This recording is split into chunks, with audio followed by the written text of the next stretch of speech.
How's it going, everybody? It's Man Tomorrow here. I want to thank you guys for coming through. Today we have a author here. Another thing I'm going to be doing is going through all these books by people that are written within the manosphere and actually going through them. And if some of these authors want to come on, I want to give them an actual opportunity to actually come on. Because I think that with all this stuff that's being said around here, I think that there should be some literature and writing that are set in actual stone about the things that are actually going on here. So that way we're kind of not just sitting around talking about this stuff for hours on end, that we're actually doing something about it and have an actual guide that can actually be looked at and viewed and actually rated. Because there's a lot of people coming out with a lot of philosophies around here that are really just not even being rated. They're just, preying on younger individuals who don't know any better. And I think that that's wrong. And I really don't care about somebody's ability to be able to survive off such nonsense. I wasn't raised around or even by people like that. So right here we have a MGTOW dictionary. Ran to him on online, and he got this book, The 48 Laws of Dating. I read the book myself. I thought it was a pretty excellent practical guide to actually dating, so that way you don't run into some of these other people here who don't have a practical guide. A lot of people just pretty much trying to sell genetic currency as an actual level of success with women itself. I think that's a bad deal. It's just like any type of martial arts discipline, there's an actual tournament for that. And actually Olympics. And like most of these people who come out with all this flash and circumstance, you don't really see the stuff being practiced or even how practical it is. Because none of these things are actually verified by any type of psychological institute, any type of medical institute, any type of law enforcement-based institute. And they always try to sanitize the consequences that go away with the actions that you're actually getting into. But when it comes down to actually the consequences, none of those people are around for that. Like none of these people have been brought up in a courtroom as some type of expert on their actual field or art that they actually practice, because it's kind of like anything else that you're embarrassed that you got into it in the first place. You don't want to admit that you've done something wrong by practicing some stuff that you really don't need to be. So without further ado, we're going to bring on MGTOW Dictionary. What's going on, man? I'm all right, man. Thank you for having me. I appreciate being on the show. Right. Great to be here. All right, so before we get started, all right, we're talking about this book right here. We ain't talking about nothing else. You bring something to the chat or to the channel that ain't got nothing to do with what this interview is about, which is the book, I'm getting your ass up out of here. There ain't gonna be no warning. You're gonna have to go. We see a troll in there right above. Yeah, I think Black Pill Truth knows who it is. Sydney P right above Ike. So yeah, they they try to jump in. Maybe they should.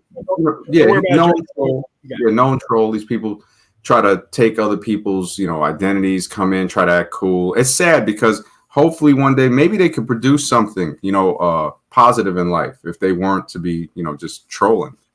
They're not trying to.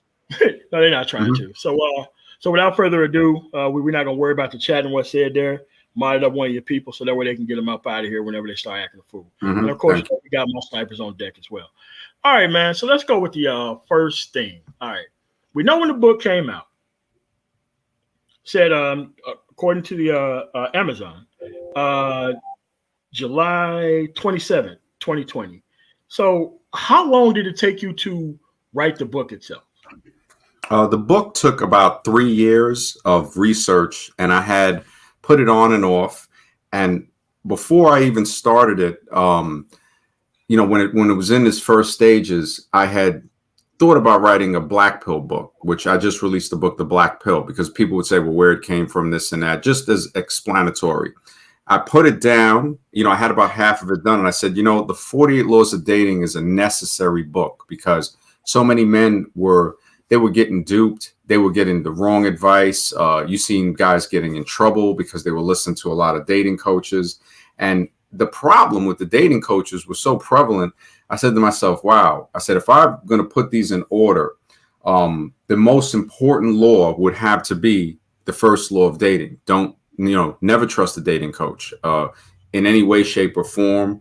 And I explained how, the pickup artist, if somebody were to say they were a pickup artist, the red flag would go off. Okay, this guy might be a scammer, but the pickup artist is what had eventually transformed into the dating coach. So all dating coaches are pickup artists. It's basically a failed pickup artist that says, if I say I'm a pickup artist, they're going to know. So I'll say I'm a dating coach. And then when that started to get a little known, they started Real Social Dynamics. They started other names, like saying, okay, I do this to help you. But the main thing is we both see already, it's prevalent all throughout the manosphere. We see these dating coaches that are cheating men out of hundreds to thousands of dollars that I've spoke to personally, came on the show, talk about it. And more than that, it gives them a mental anguish. It makes them angry instead of just telling them the truth. Like, look, this is the truth about dating and relationships, and you're going to have to orchestrate your way, toward to get what you want to get. Kind of a lot about like how what you're saying, tell guys, hey man, you need to go over here, travel max, do what you got to do. I didn't see that with the dating coaches. So that's why I said, the 48 Laws of Dating, of course, the name has some inspiration from Robert Greene's book, 48 Laws of Power, which, I credit him in the beginning. And I say, but I felt that those laws could be put into a better organization, because when you try to remember one or two of the laws, it's hard to remember them in their correct order. The 48 Laws of Dating, most people already know, like it's kind of become a mantra that the first law of dating is never trust a dating coach. And then each law follows in suit to where it's like, oh, okay, what do dating coaches tell me? They tell me I can attract, a woman, but sexual attraction is not a choice. And that therefore was to be the second law of dating, because it just fell right in line. And then they try to sell game, they're really just, manipulating their audience. So I realized, game is just a form of manipulation. So I said, this is fitting to be the third law. So the first three go right in line. And then when somebody spends hundreds of dollars to thousands of dollars and they say, man, this isn't working. I talk to these women. I don't want to go up to this woman no more. They say, man, just have confidence. And you can't have confidence. You have to create confidence from success. So I said, that's perfect for the fourth law of dating. And so the first, never trust a dating coach. Second, sexual attraction is not a choice. Third, game is manipulation. And fourth, confidence comes from success. All followed in suit. And then I started to add in just the realistic knowledge that, clarity goes beyond confidence. If you see a situation clear, that actually can be more important than the confidence you have from succeeding at something. Like, and I give examples. You buy a car and you sell it, you're confident because you just bought a car and sold it, and you made a profit. So the second car you buy, you're confident in buying a car because you succeeded at doing it the first time and selling it.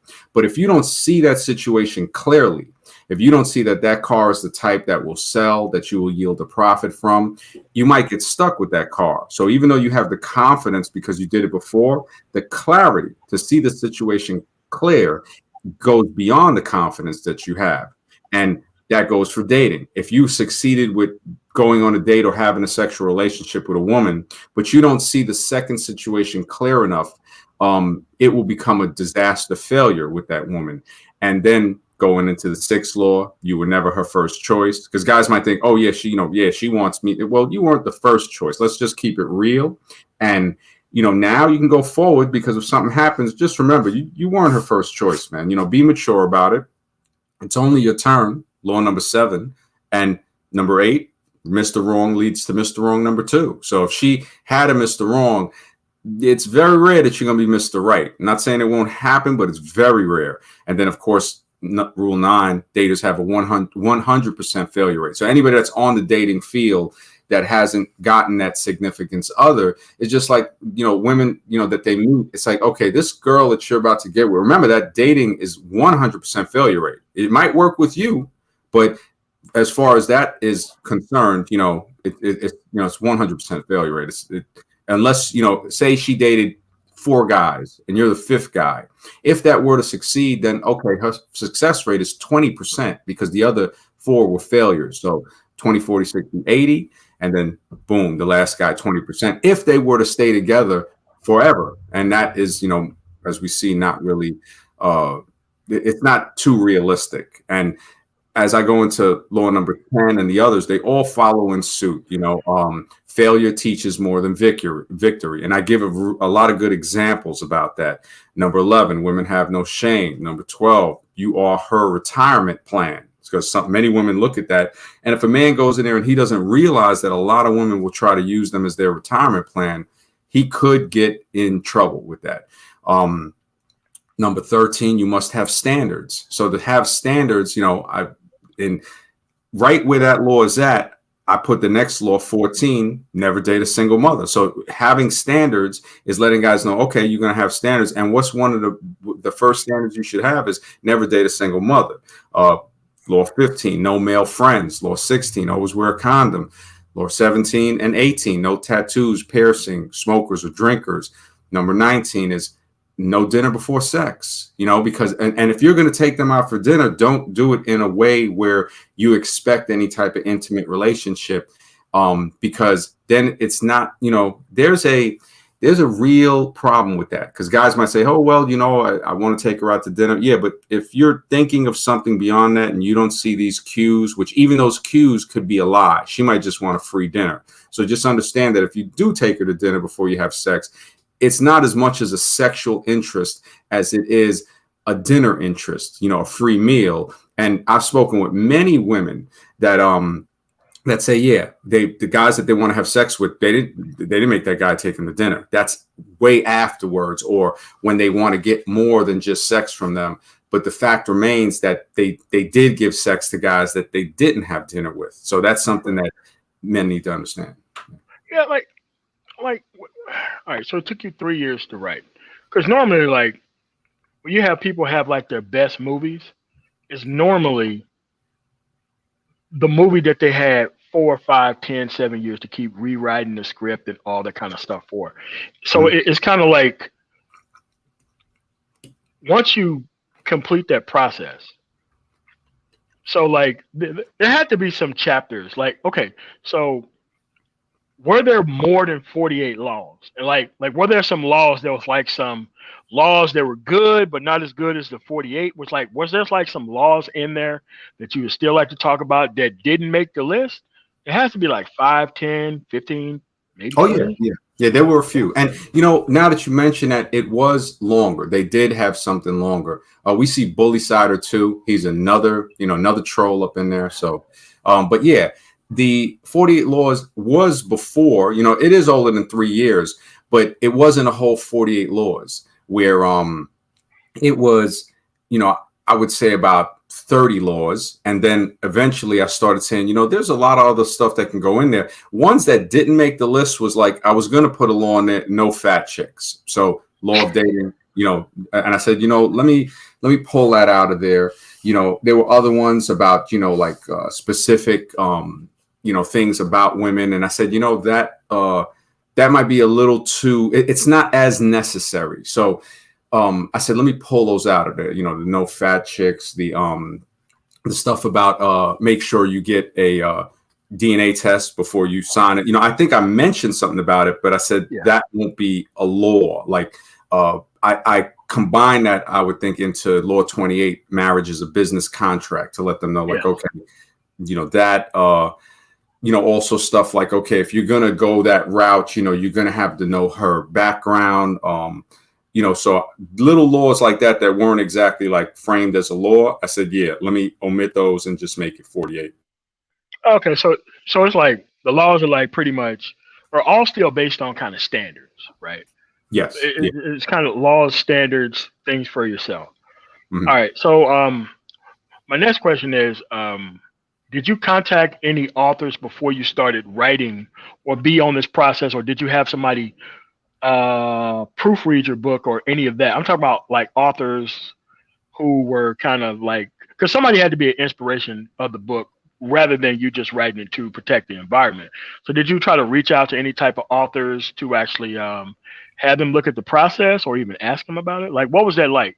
Like, okay, so you started 3 years ago, writing down the manuscript, trying to get the laws figured out. Like, did you reach out to any author about what you was attempting to do? Actually, no. I used observation throughout the internet. And, I started to say, okay, I have about 30, 35 basic laws that I knew myself. And, definitely you were not her first choice. Knowing that confidence can only come from success, logical realities like that, sexual attraction is not a choice. You must have standards. No male friends, strictly from experience, to be like, I've always seen that in relationships. When they have those male friends, there's a problem. Always wear a condom, like unless you're gonna, have children or settle down with her or have an STD test. So, she's clean, which is not expensive, but it's worth the investment because you're saving your life. A lot of them came from experience that I myself personally had. And then basically what I saw was confirmation from like when I looked at other guys on the internet and I said, okay, this confirmation is here. One law that was created from watching the whole internet show was never trust a dating coach. I didn't realize until like 2017 how like low, I mean, the lowest of the low, how deceitful these males who call themselves dating coaches are, because I never really needed one. I looked at it like, what's this guy going to do for me? It's like, I can actually tell him about women. And basically it comes into this back and forth thing. And then when I looked at their track record, the customers, how they dox their own customers, I've, said that many times with proof. I look at that and I say, wow, that needs to be, it started to rise up the list of laws until I was like, something, that is the most important law of dating. And men who have bought the book and read it, they said, I wish I had this book when I was 20, because it would have saved me all these years of just mental anguish. And I started seeing how important the mental part of it was. Because, I mean, you can recover financially. It's better to see the mistake and save the money. But to recover from the mental anguish, that's the real problem, because guys will already be frustrated. And what these dating coaches do is make them more frustrated.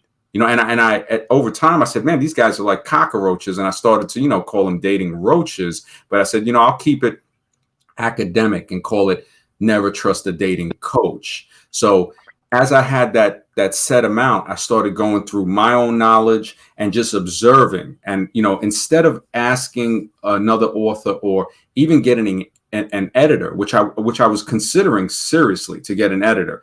I said, I don't want the editor to change my words as far as, okay, this is what I said, and they're going to say it in a different way, and it's not going to sound like it's coming from me, because the book is written from the heart and the mind to say, look, okay, the old saying, Oh, okay. follow your heart, but bring your mind along, to think. And, so it transformed into something really great. And I said, the 48 would be just the right number. I'll get rid of a few, no fat chicks and stuff. I can always talk with people, because maybe we might have realized for the past year that I'm the type of author that's available for the people to say, okay, look, every Saturday night I'm there. I even put that video on Amazon and say, listen, at the end of the video, you can speak with the author every Saturday night on a live stream show. For the past year and 3 months, it's been going to let the audience know, like, wow, this is something unique where the author is not going to charge you for it. He's going to do it for free. I said to myself, I have to make the book at a decent price. I see other people price gouging. So I kind of have to stay true to myself. And it's been a pretty good success, because I look at success that I'm gauging the success as far as the what it's giving men, the value that it's giving men. So not as far as the monetary gain or the sales, is to say, how much did this affect your life, and how much did it make it better? So it will grow eventually from there, to where people, of course, word will get around and say, man, this book changed my life. This book has profound truths, and you don't hear it anywhere else. Guys have told me, you're the first one I've ever heard that put it on paper, never trust a dating coach. And this is why, the trolls and stuff might come at me, because it's kind of waking guys up to where they can't scam them as easily anymore. They still go around, do their thing, but now they have something in print and on ebook that can protect them. Correct. And it's all about protecting people within the environment that is the actual thing that people don't understand that needs to be done. It's like, look, like me personally, I look at it from a mathematics type of perspective of churn rate. So if you have the majority of people that are born into these circumstances, they're not around the successful men because their mother don't qualify for one. What she's going to do is turn that son into an actual person that respects her as the height of actual femininity, not an actual woman that would actually make him happy. Because what she wants to do is she don't want to lie to her son about her circumstances, who she picked. It could be some criminalistic dude, some biker dude, some thug dude, or something like that. And I think that a lot of people kind of leave their kids into the dark about what actually happened to protect their self-esteem about the situation, rather than giving them the practical advice to move forward. Like I can't imagine, like, my father or even my grandfather, like, the way I was raised, to actually tell me that I need to go pick up a book or go to a dating coach for coaching on how to deal with women that our family would never respect. And it's like, since these people don't have any experience, Yep. that's the real problem here. No experience will lead you to all types of improper answers if you don't understand the path to it. That's how they get in contact with these type of people anyway. And that's what I've seen. And it's like, it's like you cause more problems that you don't want to see by letting this type of thing exist. Because it's like this. You're going to have a churn rate that's going to continue to be high if people have improper answers to realistic questions. Because I think a lot of these dudes need counseling more than anything else, more than they need a dating coach. Because if you all of a sudden get success from an improper system, you're going to be on the actual hook of actually chasing that high forever. And it ruins people's lives by going after improper information in that way. Yes, you're absolutely right. And that's why I realized exactly what you said.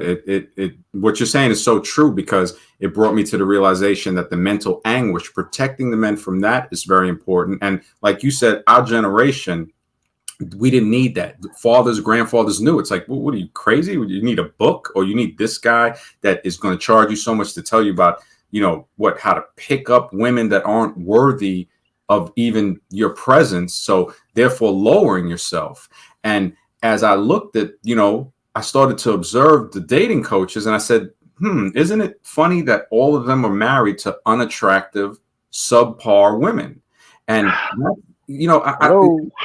yeah, they tried to, I try to tell guys, look, this is I'm just stating the obvious. If game really worked, then why don't they have like a high tier wife of quality? And I realized that a lot of men didn't know what a quality woman was. I said, look, the clubs are the dumpsters. I've been to the nightclubs. So you're telling me you found her in the dumpster, but magically she's not trash, So, just to let guys know, look, think about this, look at the other guys that have the mental anguish of what they went through, getting disgruntled, getting rejected, the monetary loss, the buyer's remorse. All they really needed to do was understand that. Look at other marriages. They could have learned more from looking at other marriages. But, again, you get these so-called grifters and, used car salesmen, shyster type of person that people would call them.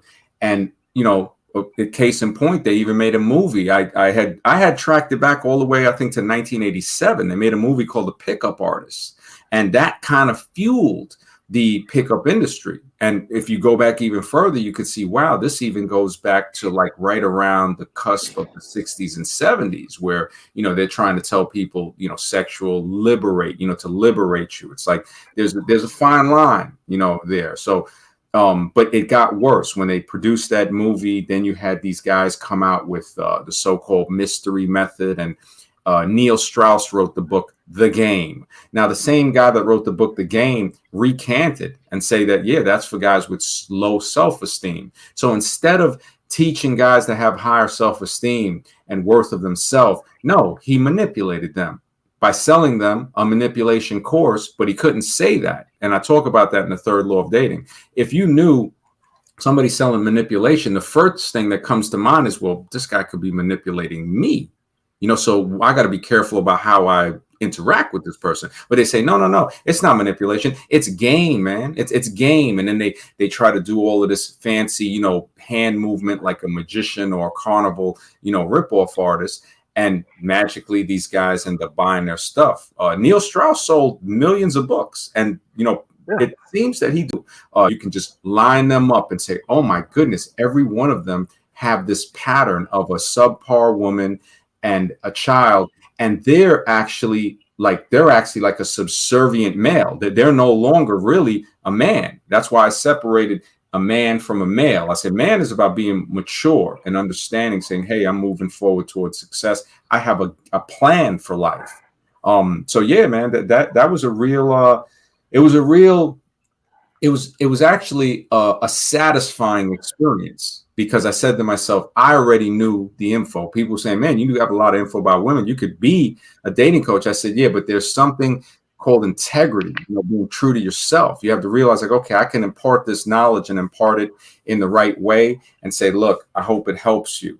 And then go on to the next book and the next book, because I have a whole line of books that I've wanted to write, books I've started back, around 2006, and I put them down and write my other ideas down, because I knew that sometimes you can't finish that whole thing in one spurt. You need to just get the ideas down. When you think of them, do your research, put it in a folder. And as time goes on and you mature, you start to go back and say, oh, when I looked at this in this manner, maybe I should adjust it to this. And this is something the younger generation need to learn from the older generations, to say, yeah, as you grow older, you're going to see that some things you knew when you were younger don't apply right now that you're older. If your definition of fun, like my definition of fun changed, back in the day, you'd want to go out and do certain things that right now you'd say, no, that's not productive. That is not a productive act. Clearly. Mm-hmm. And it's like what people don't understand is that, I keep comparing it to golf in a par three. It's more approach than it is drive. You got to be very precision based when you're dealing with people in this environment, man, because trying any of these things could really net you in a lot of circumstances that you can actually dodge in the future. Like I've never seen anybody say who sells this type of stuff. Like, look, man, if you practice my stuff, and you ever get in any trouble, yeah, man, I'm gonna be right there. No, they don't do that. They're like, look, they get you to the woman, but they don't get you through the woman. You know what I'm saying? So they Hmm. get you to the pond where the alligators are at, and then they tie a whole bunch of chum onto your neck, and then they just push you off into the murky Mississippi River, and them alligators have their way with your ass. Like this is what this is kind of based on. You know, it's the classic pyramid scheme where you're always going to have to keep recruiting in order to see success for yourself, and you don't really care about the people who are beneath you. Like this is the classic pyramid scheme. You know, Hmm. it's just with relationships and actual people versus anything else. So Hmm. it's not like, look, if you drop all standards and you're willing to say whatever it takes to get laid, you're willing to buy the strongest cologne that people like, you're willing to get yourself in amazing tip top shape, you're willing to go buy a car that you can't afford, live in neighborhoods that you can't really reasonably actually do here. It, it, it's quite obvious you're playing at a deficit. And people don't understand that masculinity is kind of based on order and reason. And you can't really do that if you're lowering yourself into somebody else's arms that don't respect you. That's not how power works. Power don't approach weakness trying to appeal to weakness. Yep. And that's why I thought it was very weak for men to come to an environment trying to feast off of a broken problem. Hmm. Yeah, they prey off the misery of men. I had heard other guys say that. So though that knowledge had came to me through the internet, which again made me push the first law of dating to the spot that it's in. When I heard a lot of guys saying that after going through the misery and seeing the misery of others of what they went through after trusting these, pickup artists and dating coaches and real social dynamic experts, so to speak. And it's funny how anybody can track it back. When the movie The Pickup Artist came out with Robert Downey Jr., and then next thing you know, Mystery, the guy Von Erich, I think, or something, Von something his name is. He Markovic or something. He was called a pickup artist, and Neil Strauss, and these guys were like, okay, that's what they're gonna call themselves. And then the next thing, it was dating guru, and then of course dating coach. So it was the same thing that needed to transform, kind of like a charlatan who got caught out there and realized that I can't use this name no more. They're gonna know that a pickup artist is a scammer, is a liar, is a thief, is somebody that's just looking to get over on you. We need to start calling ourselves dating coaches. Okay, no, I'm not a pickup artist. I'm a dating coach. And it's like, really? So in other words, you're the same thing with a different rapper. And guys got a little angry, but I said, look at what you're doing. You can't even get yourself a good looking girl. Now, I'm not saying that a guy couldn't give you some type of advice, but when you look at it, that guy would need potential. It's like Cus D'Amato.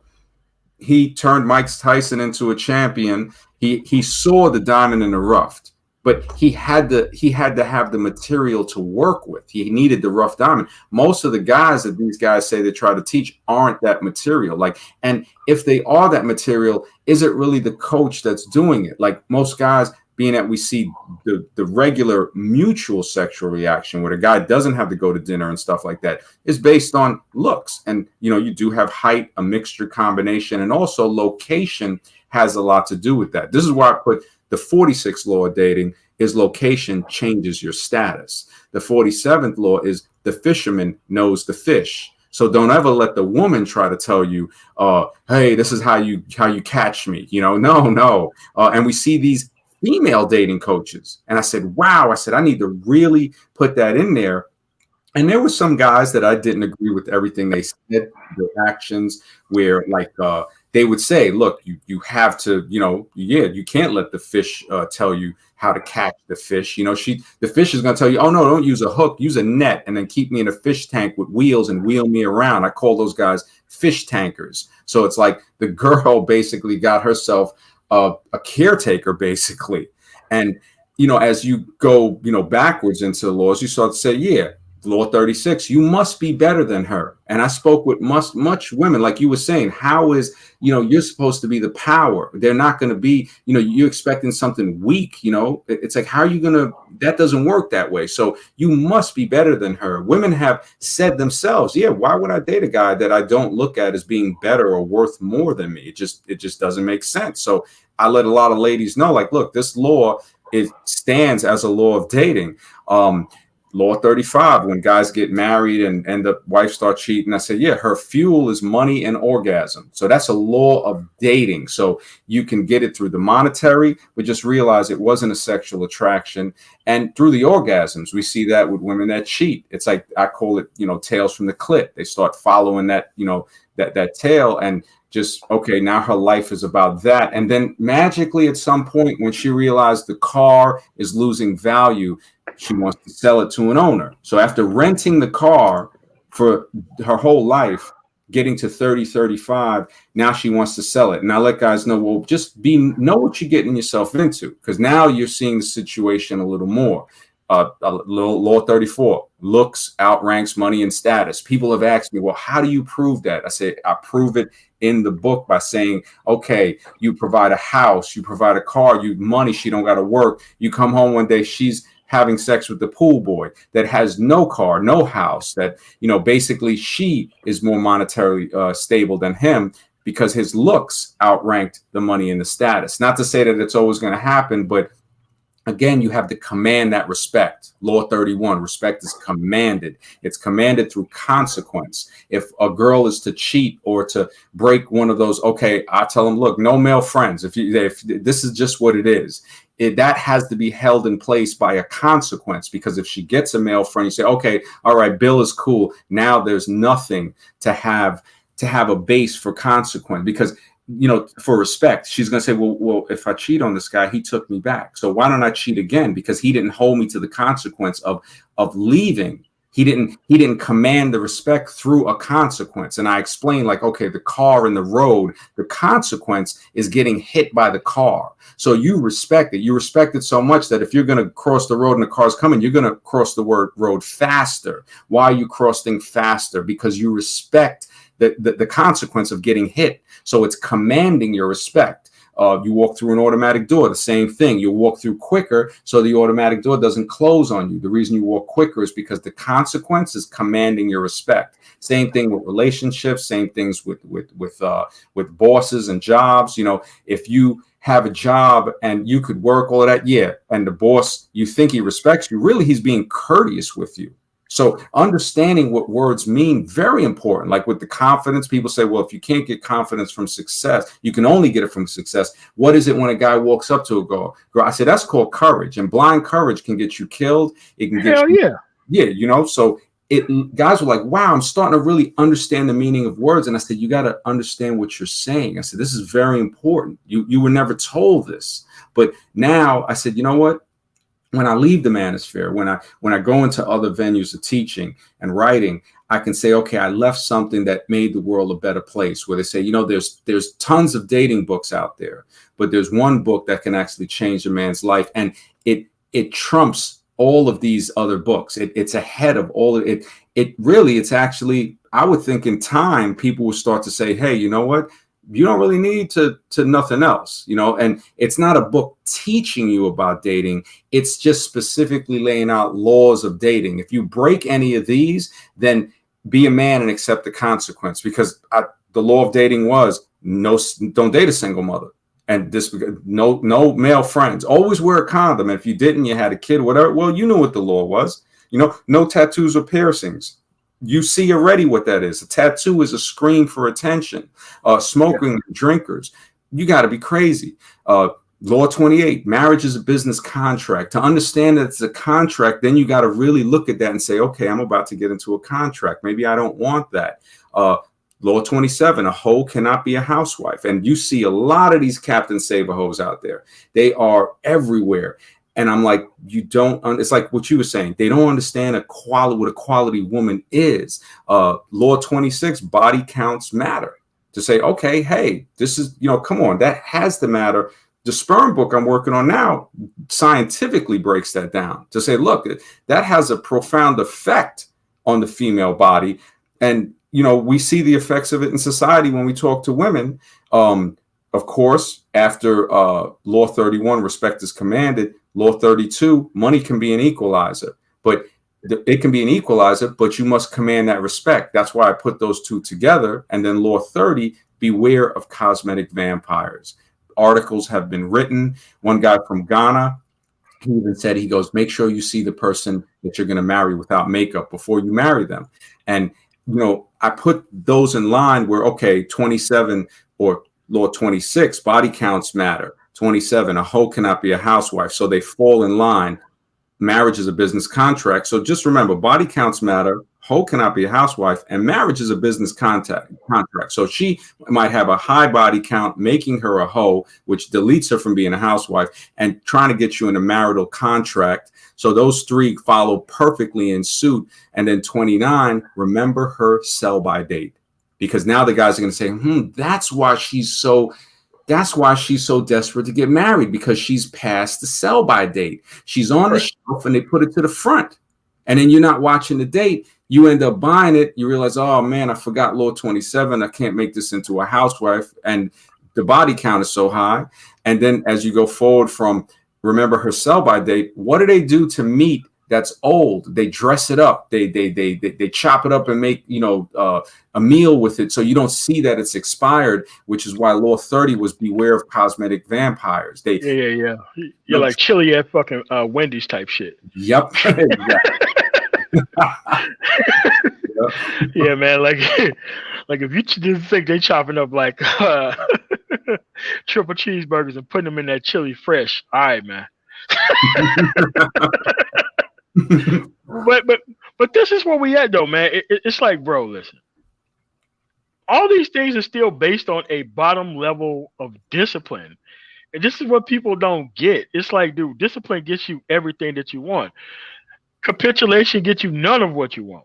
And it's like, a lot of people think that, like, there's something worse than a really sexually compromised man who's compromised to the actual circumstance that he in, won't tell the truth about what he's actually living and going through, high-siding on, social media and all this stuff. And then there's the fake sexually compromised man, the dude who don't have the consequences, but want to act like he had the consequences to be fed into an environment that don't help him at all.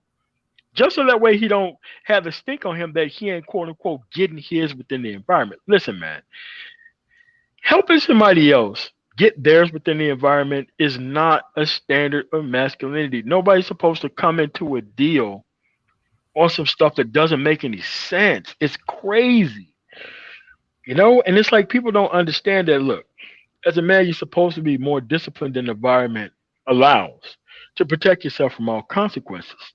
But these dudes teach that you should be more sexually compromised than the environment allows, so that way you can get a quick hit. Now, I have a theory, and I want you to tell me your honest opinion about it, because I didn't tell you about it before. I think the guys who sell game get the less sex, and let me tell you why. If you can put up a product that you don't have to prove, the only thing you're doing is trying to feed the next generation into a problem to soften up the women so that way they can later get some easier than the actual new roots that they're trying to feed into the environment itself. I don't think any of these game dudes are getting laid like that. I just don't think so. Oh, you're absolutely right. The theory is actually proven factual by the fact that we can see that, okay, this guy claims game can get you high quality women, but he doesn't have a high quality woman. So, and that, of course, we know the scientific experiment must be able to be repeated over and over and over and over as we look down the line at all of these guys that preach game. They all have subpar or no women. So when you look at it, you say, wait, that doesn't make sense. You're telling me game is, you can get her with game, you just need more game. But magically you have one, no receipts of good looking women. And two, you're married You had to sign a contract to stay with a subpar woman, and it doesn't add up. You say, wait a second, you're lying. So your receipts ain't there, and now you're telling me this. And if it really worked, you could leave her and get another woman, and they can't. That's why they latch on. I mean, you hear these guys, they've married women that were older than them. We see that, the well-known dating coach, Rollo Tomasi, his wife is 5 years older than him. And when you look at her, it's been said that she looked kind of like Skeletor from He-Man. And it's true. You look at her when she smiles, it's like, oh my goodness. Rumor has it he married her when she had a kid. So same thing with Donovan Sharp. And nothing against these men personally. It's just looking at it as a scientific experiment. If you're telling me looks don't matter, then why is your wife ugly? Why is this girl stripper just a nice name for a prostitute? Oh, so she's an ex-stripper. And then it came out, again, lied and said she was younger than him. Came out that she's older than him. You can't make this up. You look at Richard Cooper charging men $2,000 an hour. And all he does is complain about single mothers, which he married. So not only did he marry a woman with a kid and have a kid as well with her, he got out of that relationship and kept dating single mothers. And his confirmation of that. So it's not like, oh, it's just a theory. No, that's on video confirmation. Men have made videos about this. So when we look at that, we say, wait a second. And now magically within a year or 2 years, you're all of a sudden, about women. No, you big simping, and you've been big simping. So all you got to do is look at the track record, and you would say, yeah, the theory is definitely viable. But then when you look deep, you say, man, this is more than a theory. Game is a scam on himself. And I mean, shoot, my co-host Scribe put it beautiful. He said, if anybody's gaming somebody, it's usually the woman. It's, that old saying, a woman will chase a man until he catches her. And then he thinks, oh, yeah, look at what I got. All you got to do is look at how they talk about their wives. I've heard Roller say, oh, guys would kill to have my wife. I'm like, are you out of your mind? I'm like, I mean, they might depend on the lack of quality. I mean, like this is what it is. It's like they said a lack of quality like it's everything, and that's just not how quality works. Like, all right, so we know what the 2003 to 2004 Lakers look like. You got Kobe, you got Karl Malone, you got Shaq, and you got Gary Payton. And you know what? They didn't win a championship. Like, on paper, it looks good. It sounds great and amazing. Mm-hmm. However, in real life, it just doesn't comport. And if there were more, they're benefiting off of a problem that happened, like, the year is 2021, right? And they're benefiting off of a problem that happened minimally from 1996 till maximally 2003 or 4. You're dealing with that kind of group of lost men. So there's that kind of backlog of having proper information out there to help men pass these actual problems that they're actually cashing in on, because the actual mothers of these kids are not trying to teach them the proper things to protect their self-interest of being the actual person in charge, and actually the standard of femininity, and the actual standard of actual men becomes the type of men that she can only attract, which is what this dude or man, no matter what, is going to actually go towards. And then you have the actual truth itself. So it's like they have such a run up on so many people here that are damaged and destroyed. And it was a sheer numbers game where the churn rate is so high to where they're almost guaranteed to win, just so long as nobody knows who they are. Well, they have to prove their point. Because remember, the people who are getting engaged with this, they actually think that this stuff is going to actually work. But see, if you don't know how to evaluate information, all information becomes relevant. And since these people are parasites, they're going to get to those people and practice those things better than they're going to be able to move to other things that's more practical, because they don't know how to do stuff. It's crazy. No, absolutely. It's funny, in referring to the game theory, which, now we see it's more factual. I've actually heard Rollo Tomasi, Richard Cooper, and Donovan Sharp themselves, 3 men who are married, Richard Cooper could be divorced, but the other two are definitely married. They actually said you have to keep gaming your wife. I mean, this is on video. When you look at the hypocrisy and just, the parasite type of behavior that's exhibited by dating coaches, you start to say to yourself, how could you got to keep gaming your wife, a subpar, it's like, come on, man, guys they'll eventually end up seeing through their scam, but they needed something.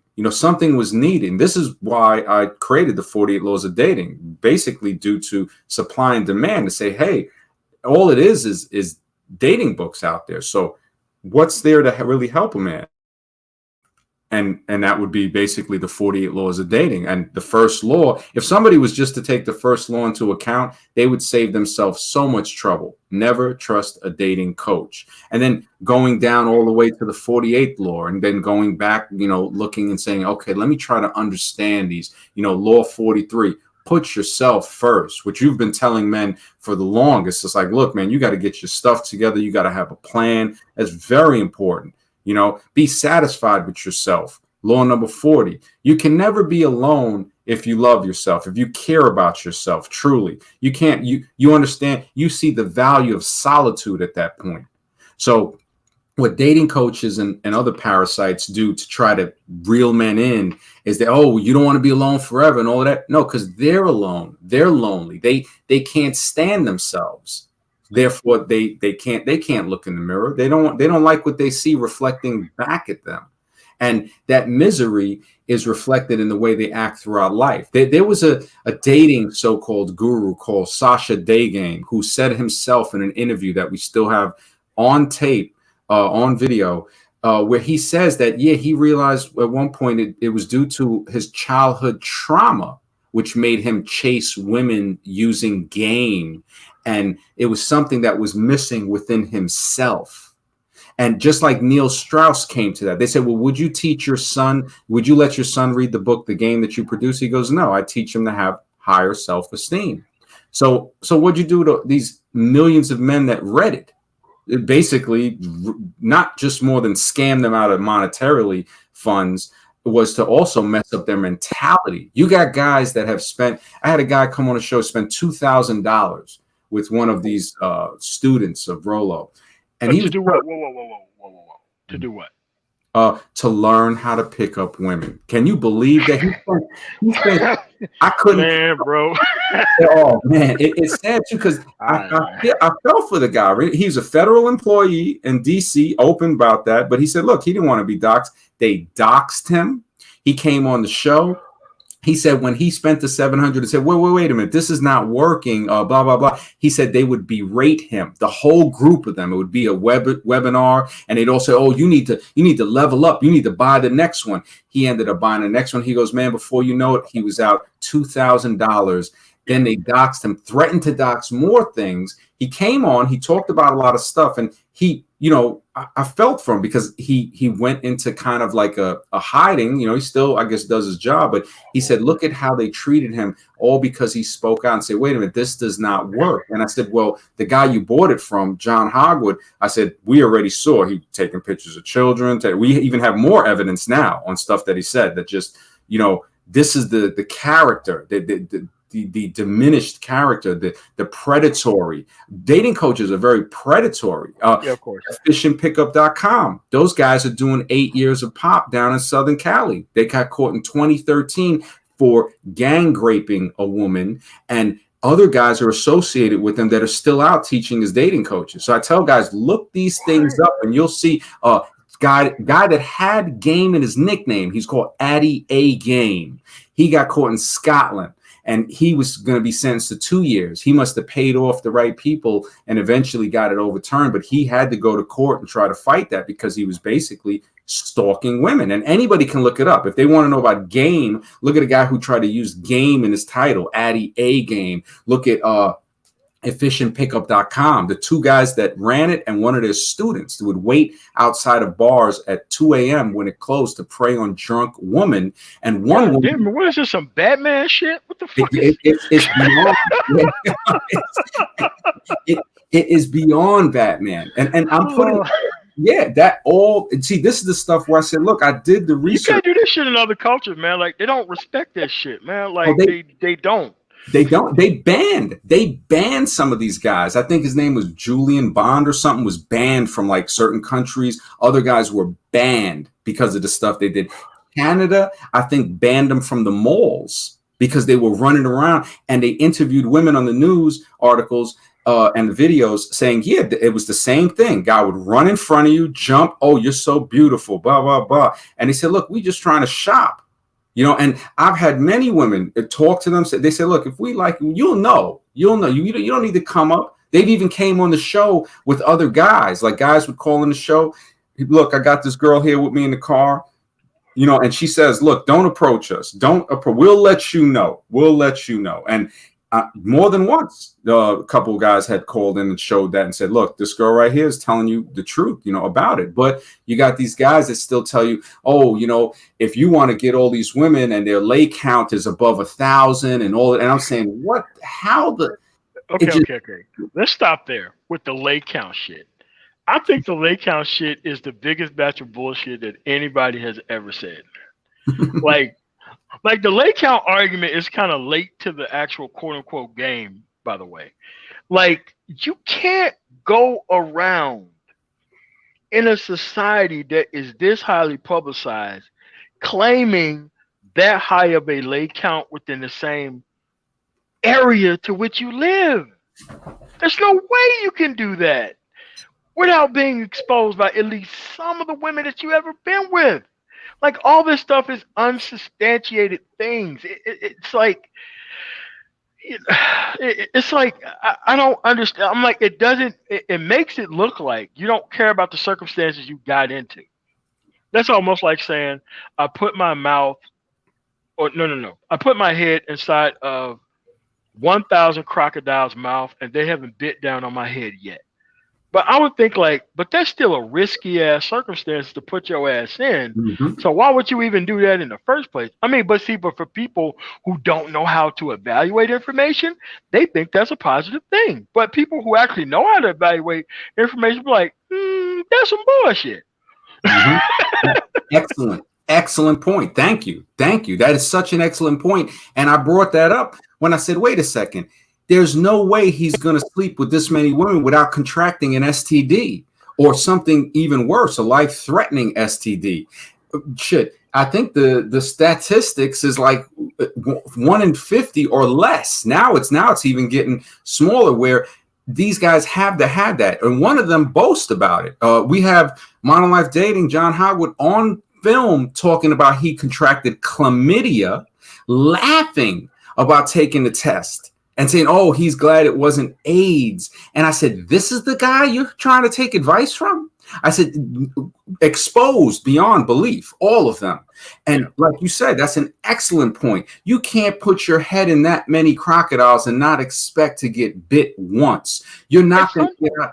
Yeah, logic will tell you that. Just basic logic. And that's what they have to get the guys not to use. They got to say, no, believe in, they're gaming, they're manipulating their own audience. And you can look at the tapes. I mean, any seminar, it's almost cult-like. I mean, Rollo Tomasi now his new thing is the religion of the, and I said, yep, he's trying to start a cult. Oh, yeah, man.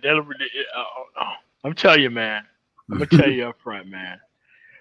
So many people cannot get game. The first thing they do is they go some Warren Jeff shit, man.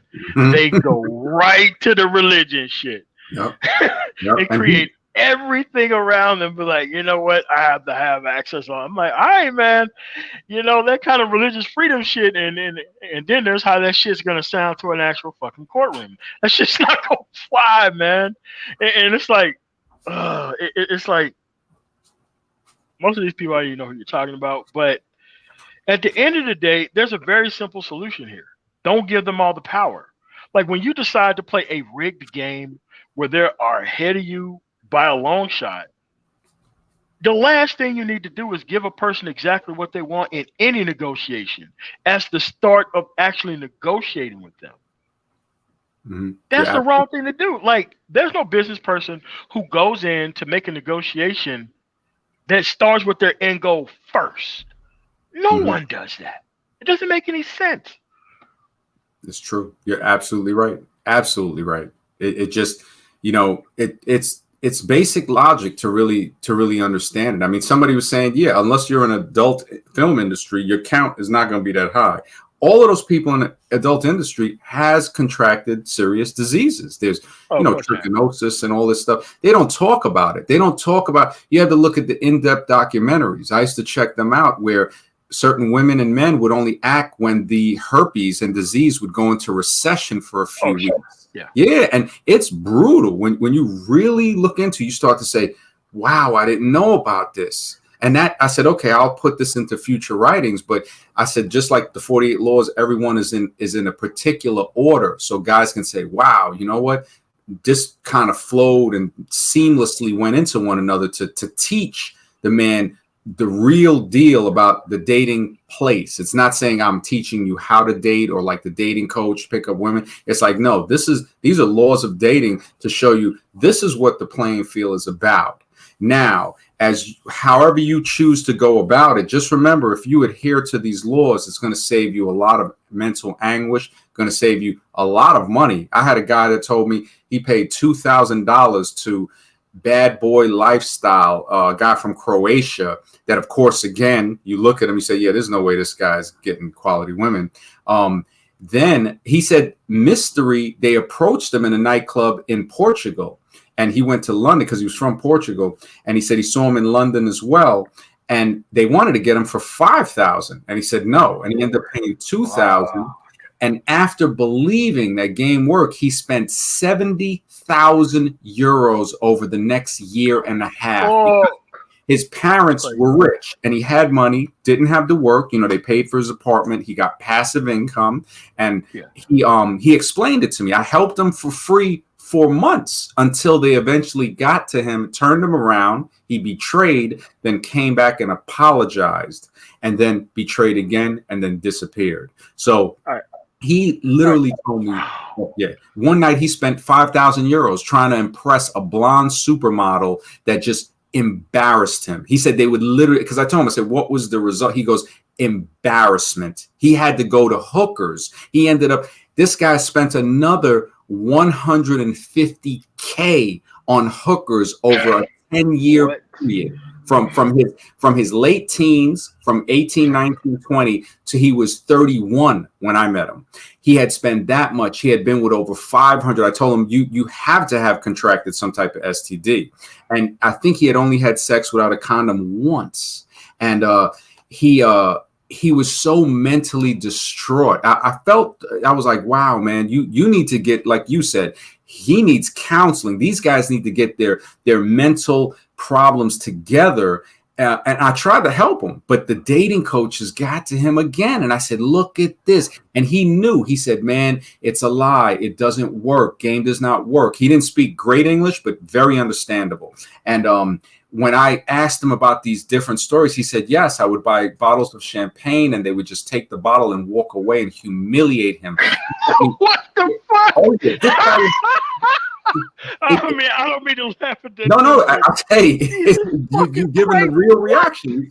Yeah, and he would send me pictures. I still have them of him wearing $1,000 suits, $1,000. I mean, these suits, the drink he would be holding in his hand was more than some guys' suits, and champagne all over. And he would have pictures with women. And he said, yeah, this is to prove to you. He goes, I'm sending these pictures with me with these women to prove to you that guys can show you pictures with women. He goes, he never slept with those women.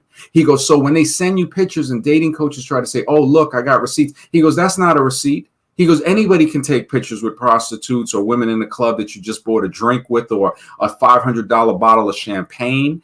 And, you know, I felt for him. I was like, man, because he was very confused. He was easily manipulated. Of course. And he ended up spending, because he had the money to spend. He ended up spending money on steroids. He said, man, I did this. He started to, did drug. He tried to say, okay, well, now they're telling him, like we see with Hogwood and Roller, oh, you got a gym max. I tell him, oh, man, you got to stay in shape. But don't think that going to just get you the woman, Yeah. And but that's normal. Wait, hold on a second. So we're getting kind of lost here with how far they're getting away with this shit. Because, like, a lot of people are like, man, I gotta get a piece of that. But it's like, this is why you gotta protect. Like, this is why I say, and it's unfortunate to say, but we gotta do a live stream on how the manospheres empower women beyond anything they could ever fucking dream of. The Hmm. manosphere's fucking done that. Like, Yep. okay, if you take, what's going on, Mike B? If you take dating coaches, female dating coaches, women who don't counsel other women on their fucking bullshit. You take divorce attorneys. You take religious proselytizing motherfuckers who are on that type of shit. You have 50-year-old dudes who believe in marriage but ain't married to nobody within the environment but want to talk to these motherfuckers for some reason. Everything is kind of based on feeding a man to an actual situation that's not going to work for them. And it's like, can't like I think the woman has got an enormous level of power with Hmm. this female nature bullshit. Like, I personally think that teaching people about male choice is far better and easier than feeding men into female nature. I totally agree. I totally agree. And look at the guys that are preaching the female nature. These are the guys that their wives are giving them instructions. We look at that. We see it with Rolo. We see it with Donovan. Their wives are the ones. So they're trying to preach this. And we said, well, wait a minute. What we're seeing isn't adding up. One of the guys that preaches money, muscles, and game, we just caught him on video getting liposuction. So all of the stuff he talks about building the body and all of that, he takes TRT steroids, gets liposuction, does drugs. And I look at this and I say, how much more of a fraud do you have to see this guy as? And he's telling you to do the work. About 5 of them we got documented that take TRT openly. And I said, yeah, I said, and I'm not knocking this. If somebody needs that, if their testosterone's low or whatever, fine. But don't try to preach to a guy that, hey, taking this is going to get you that girl. You see, because that's Yeah, where but the I don't think liposuction is some shit. They just give it to you because you just want to be. Then I thought there had to be some actual shit oh no, that you needed like an actual medical procedure to get. So you yes, saying that you could just walk in there and like, hey man, I ain't got no medical issue. Fuck it, I need some lipo right here and all that kind of shit. So that's oh what yeah, you're no, saying happens. no, they're gonna let you fill out a questionnaire. It's gonna say, do you have this high blood pressure, all of this, and you can lie. They're still gonna take your statistics, but a lot of guys will go through that, and women as well. This is where I got into it on like the last stream or something. Like one lady got very upset because she has a motive. She's a physiotherapist, and so I said, wait a minute. So you have a motive. You get, that's your salary. So this, no wonder you're pro liposuction and pro surgery. But we also had a kid that's in medical school and another guy who's studying plastic surgery himself, that I studied with him to learn like the terminology and the certain ratios of the face and looks theory. But I've studied medicine for many years on my own accord. And I knew that, wow, yeah, liposuction is something wrong with it. As I researched it, the medical student on there called her out on it. He said, listen, Wait, hold on a second. Somebody just said some questionable in the chat. Let me move up. Move it back. Black Girls, you saying that they use lasers like Superman fucking heat vision lasers? Like, stop the show. What the? That can't be. Hold on a second. Let me Google this shit. Hold on a second. Google.com lasers to remove fat without. Fuck! What kind of statement is this? It's the first thing that comes up. Lasers to remove fat without surgery. I think fucking pointing lasers to you is okay. That's hair removal. Holy shit! Non-surgical fat removal. Okay, let me read this real quick because I lasers. Oh, okay. All right. So Superman just gonna lay them eye beavers down. Like I seen Superman Man of Steel. That shit didn't look comfortable for fucking Lois Lane, by the way. Okay. All right. Before and after. Oh yeah, it's brutal. Second. death rates. People didn't know about the death rates. Holy shit! Yep. You And can then laser. Yep. You can laser fat off your face. Oh man, it's messed up because there are repercussions to all of that. There are repercussions that are brutal to the body. Yeah, we're actually going to do a stream on it tomorrow night. We're going to get into it deep, and I'm not going to attack the people that have attacked us all week. I'm just going to put the science out there, and I'm going to. So you could just have like Cyclops with the fucking shit on your stomach and your face. Straight up. You mean tell me that you can take the unibeam from fucking Iron Man on your face? Yep. That's what we're doing right now. That's what we're doing right now. Yeah. Even worse than that, they'll use it on parts of the body to cut the fat and then suck it out. And then that also pulls out nerves. And this is why people have reported pain for the next few weeks, because the nerves are regrowing, because they suck out some of those and they get damaged when they pull the fat out. And the biggest problem now is when they take that out, the body is saying, okay, I'm storing excess fat there.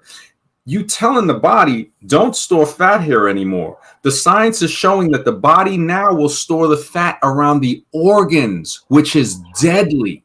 So over time, now the person starts to get into organ problems because they had fat removed from a place where it needed to naturally be stored. They told the body without telling the body by, the action of pulling it out, that don't store it here no more because we done messed this up with a laser and a suction device. And how do you tell somebody that you had laser surgery?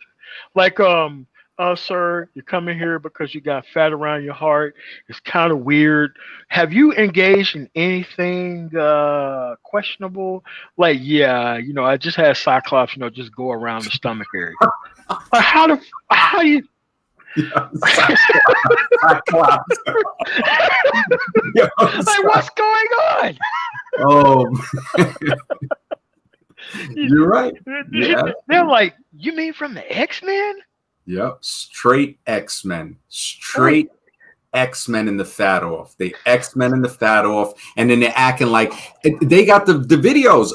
Modern Life Dayton, John Hogwood was visually distraught when that video was leaked, and you could see from all his other videos when he act like the tough guy, all on it. He was on that video like a baby boy, like the child he really is. The inner child was shown, like, oh, somebody we trusted leaked the video. Yeah, because they showed you're living a lie, telling guys to do the work.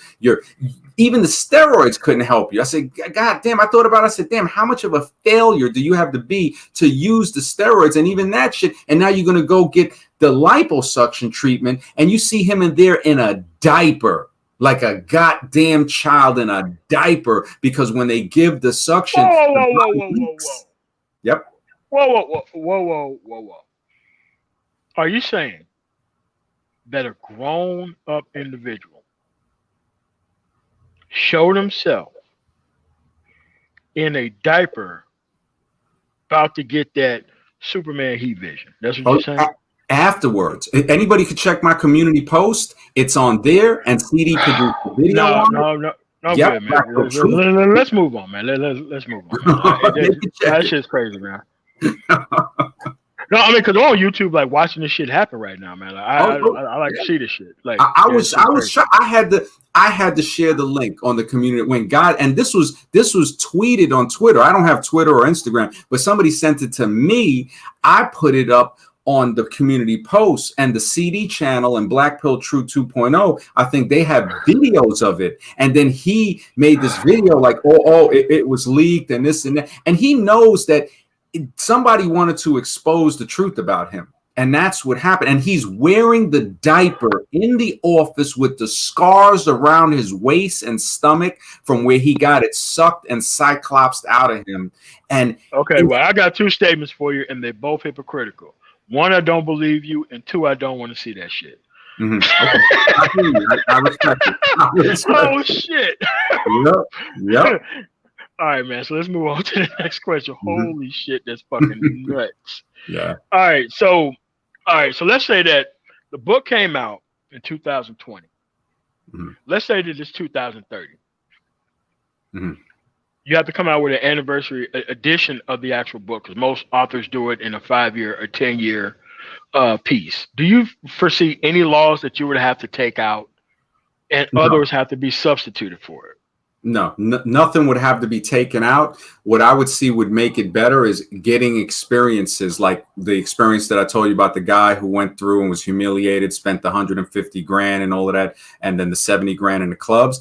I think that those would be things to add to it. So it would be a much thicker book because everything that's in it right now is actually perfect. It would stay in it and it would be expounded upon. So the Never Trust a Dating Coach, I already started to add to it, where showing how they doxed customers, factually presenting that information. In the Black Pill book, I explain how dating coaches and stuff, what they've done, how they did time, how they went away, how they deceived people. So the 48 Laws of Dating anniversary would have like guys' own testimonials to say sexual attraction is not a choice. Law number 2, hey, this is what I went through, and the girl was never attracted. Guys have even said this to me afterwards. They said they've cheated on women, like a girl would have a boyfriend, and the boyfriend, they were better looking, cheated with her on him, right? And I'm not saying this is morally sound, but this is just the factual evidence I'm presenting.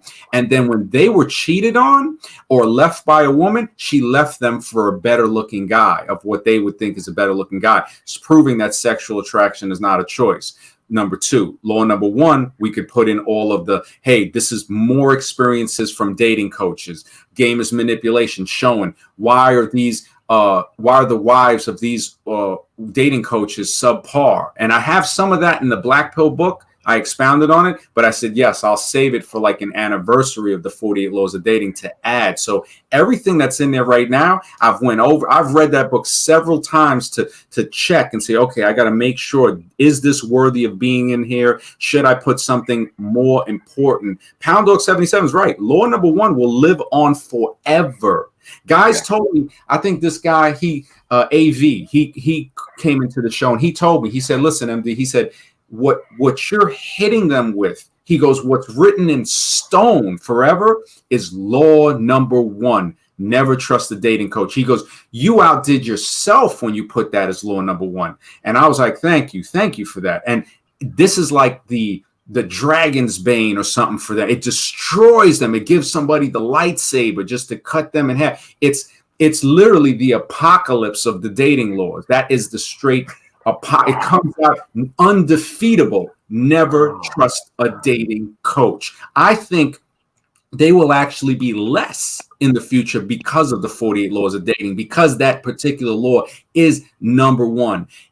And that's where I say, okay, the only 48 law book it would be second to, possibly, it could grow bigger than the 48 Laws of Power, but it would definitely be right there with it, because I have 40 laws of power. Sometimes I can't remember the laws in order. I do remember the first one here and there, but the first law of dating is like immortal. Never trust a dating coach. And they're proving it over and over every day on the internet why somebody shouldn't trust a dating coach. So I think everything, nothing would be taken out, and it would definitely be added to, where law 46, location changes your status. We would we would put in testimonials from God. Hey, I went to this country and this is how my status changed from being in this state in the United States where I live, whether it be Alabama or New York or California, to when I moved over to this country. So this is how location changed my status. All the other laws, put yourself first. When I started putting myself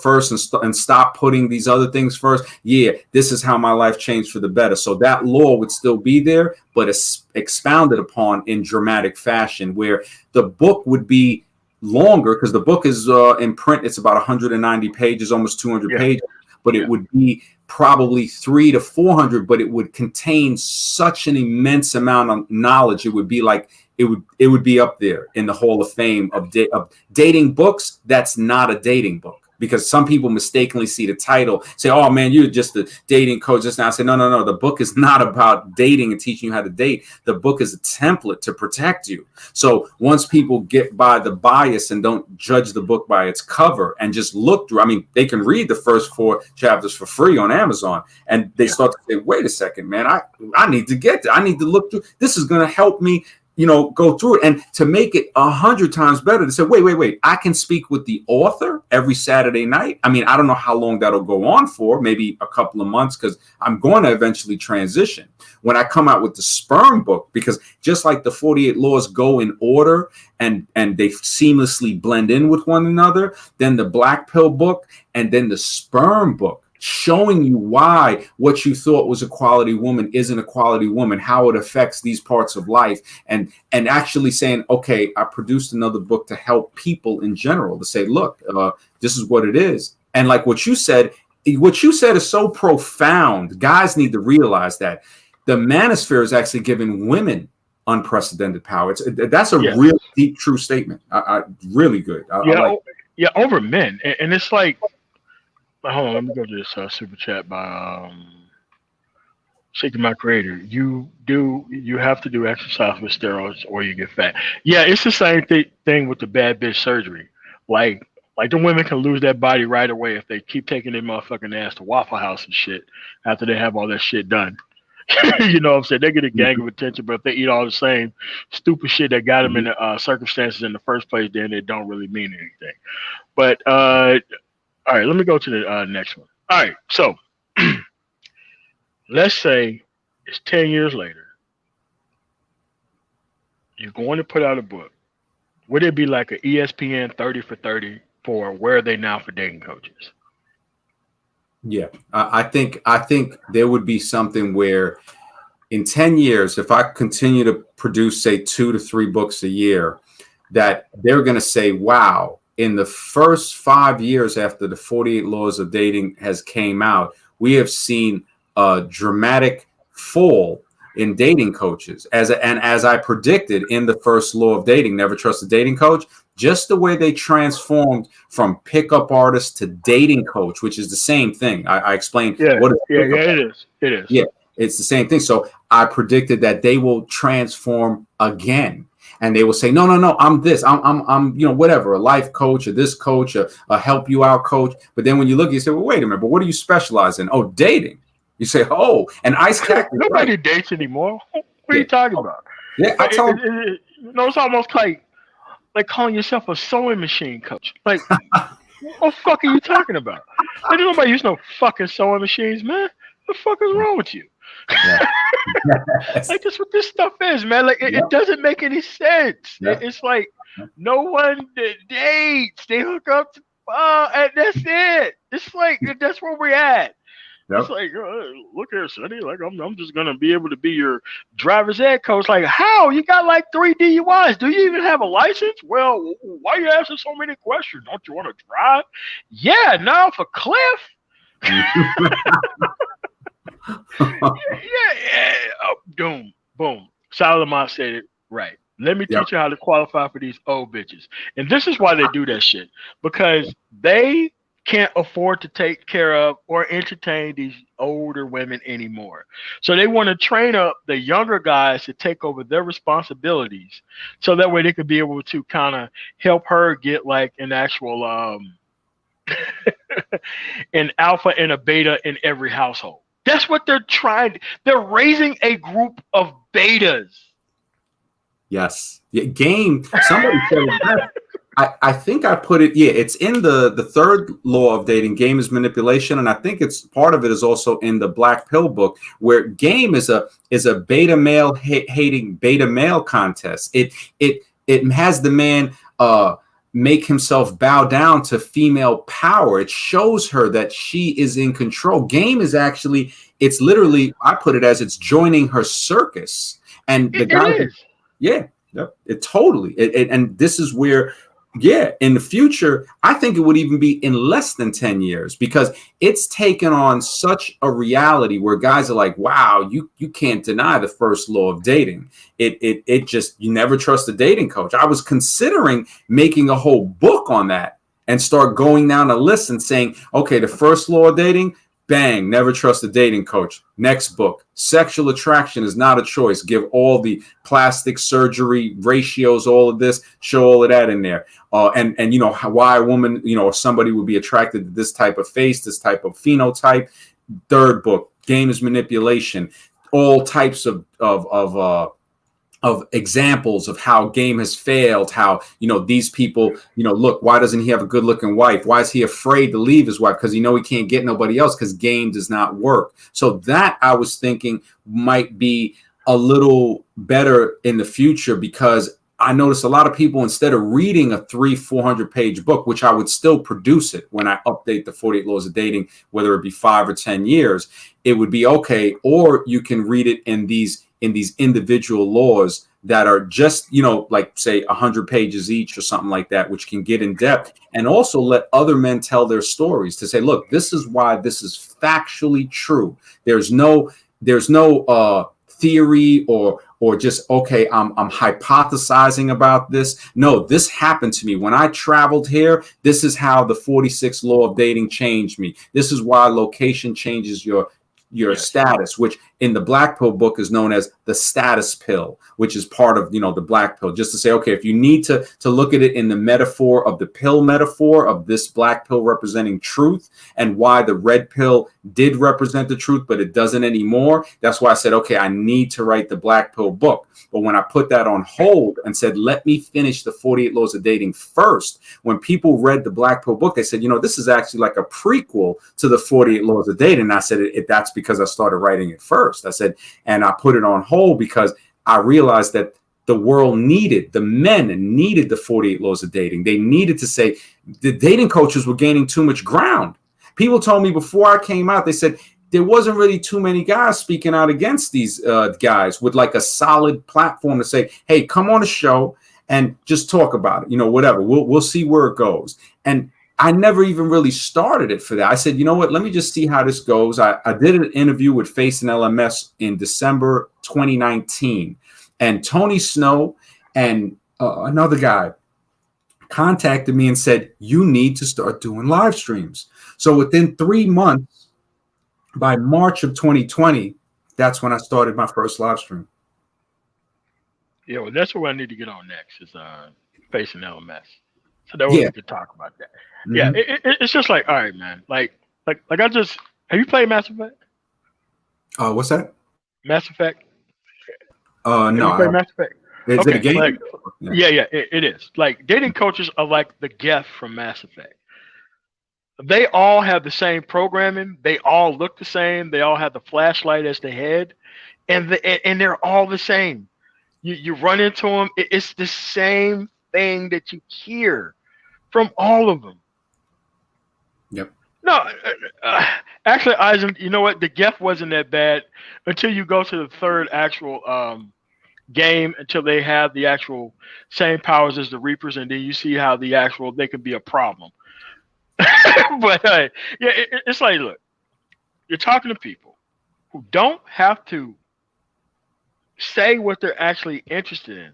They've attached themselves to a problem that they haven't fixed themselves. And it's like, what's going on here? And it's like, so you got the psychological community, you have the medical community, and the law enforcement community that's letting these dudes just get away with this stuff because it's still just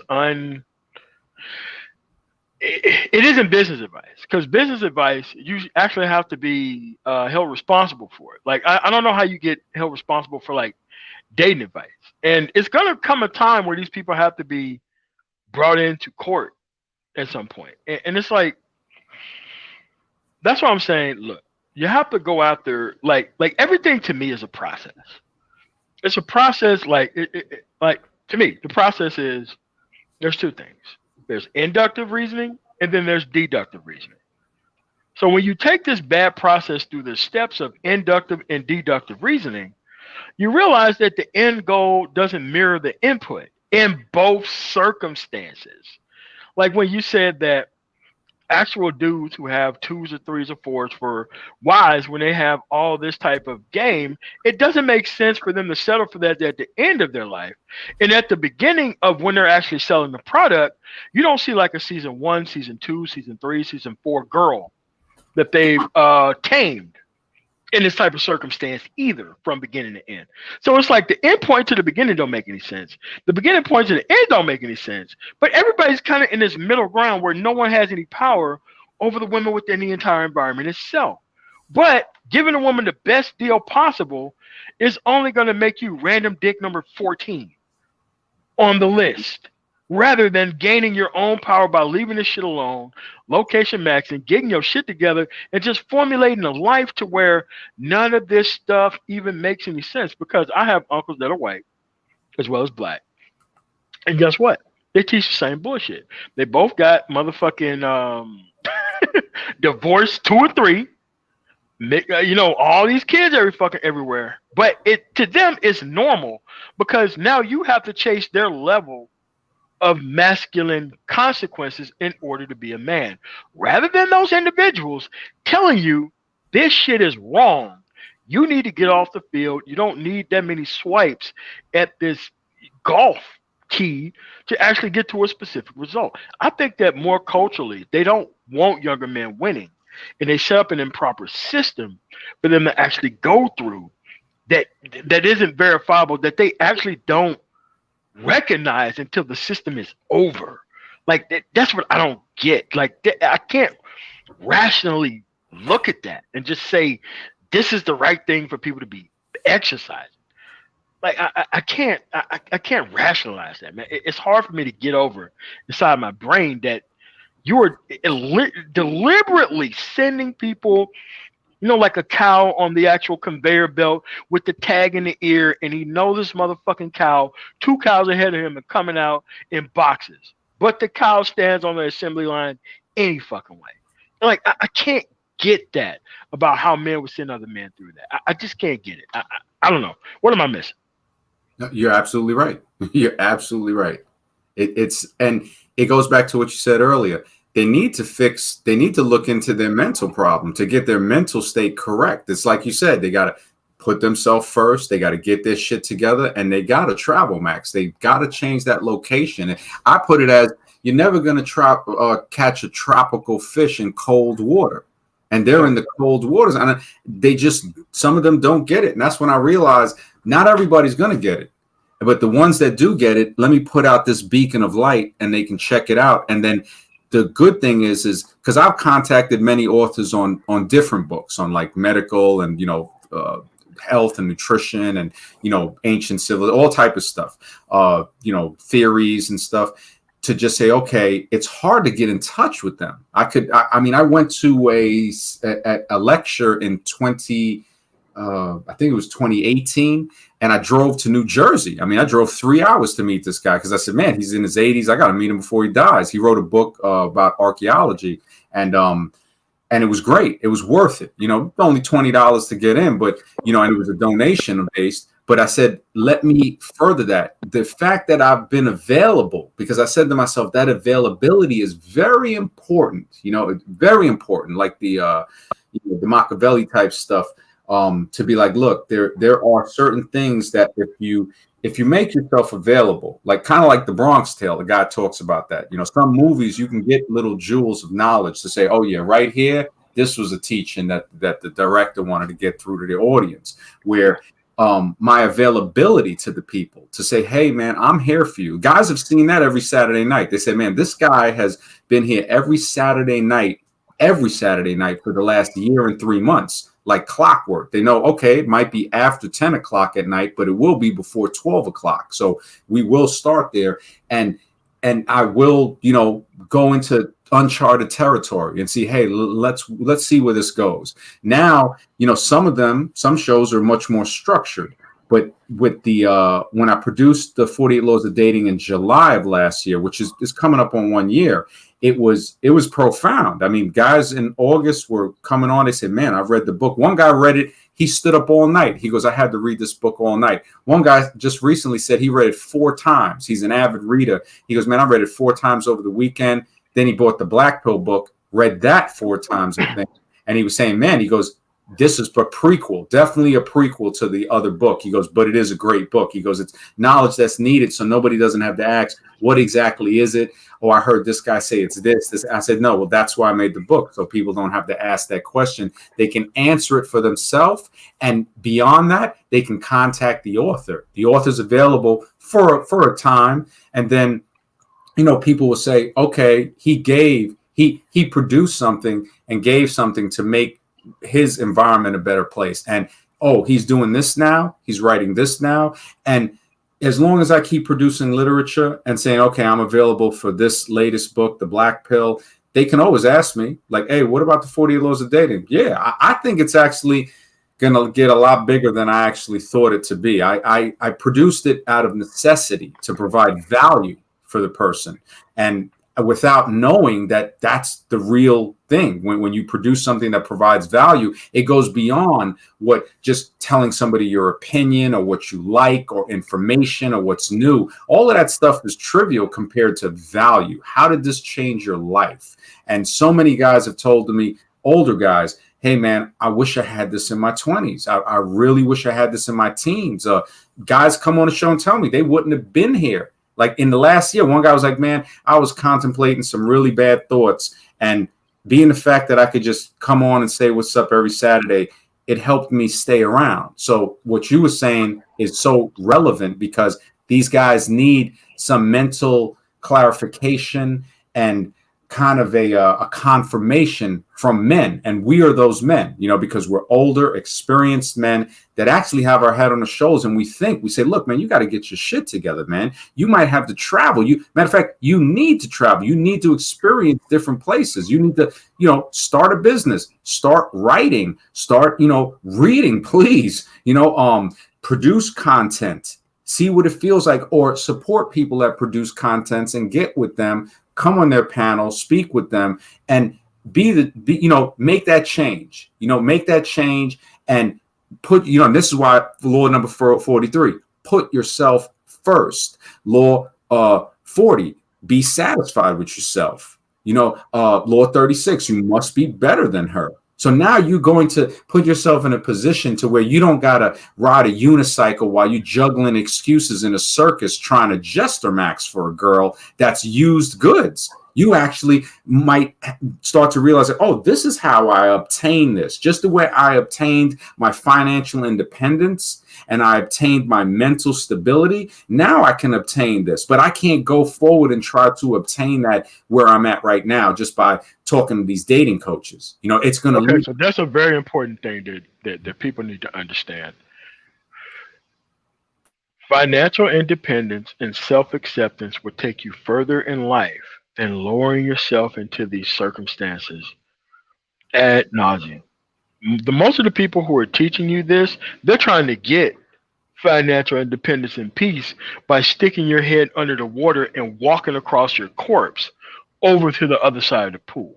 Like, you need to recognize that these guys have already had their chance at being productive men, and they don't want to go to school. They don't want to attach themselves to a career field. They don't want to go around doing all this stuff. The only thing they want to do is, I need to find myself the biggest problem that I can associate or attach myself to and drain these people of resources before they even figure out that I'm even taking anything from them. And this is what the problem normally is. Like, it really doesn't make any sense. I mean, it just doesn't. It's just that I just don't have it within me to do that. And it doesn't make me an actual better person to sit back and allow these type of things to happen to other people.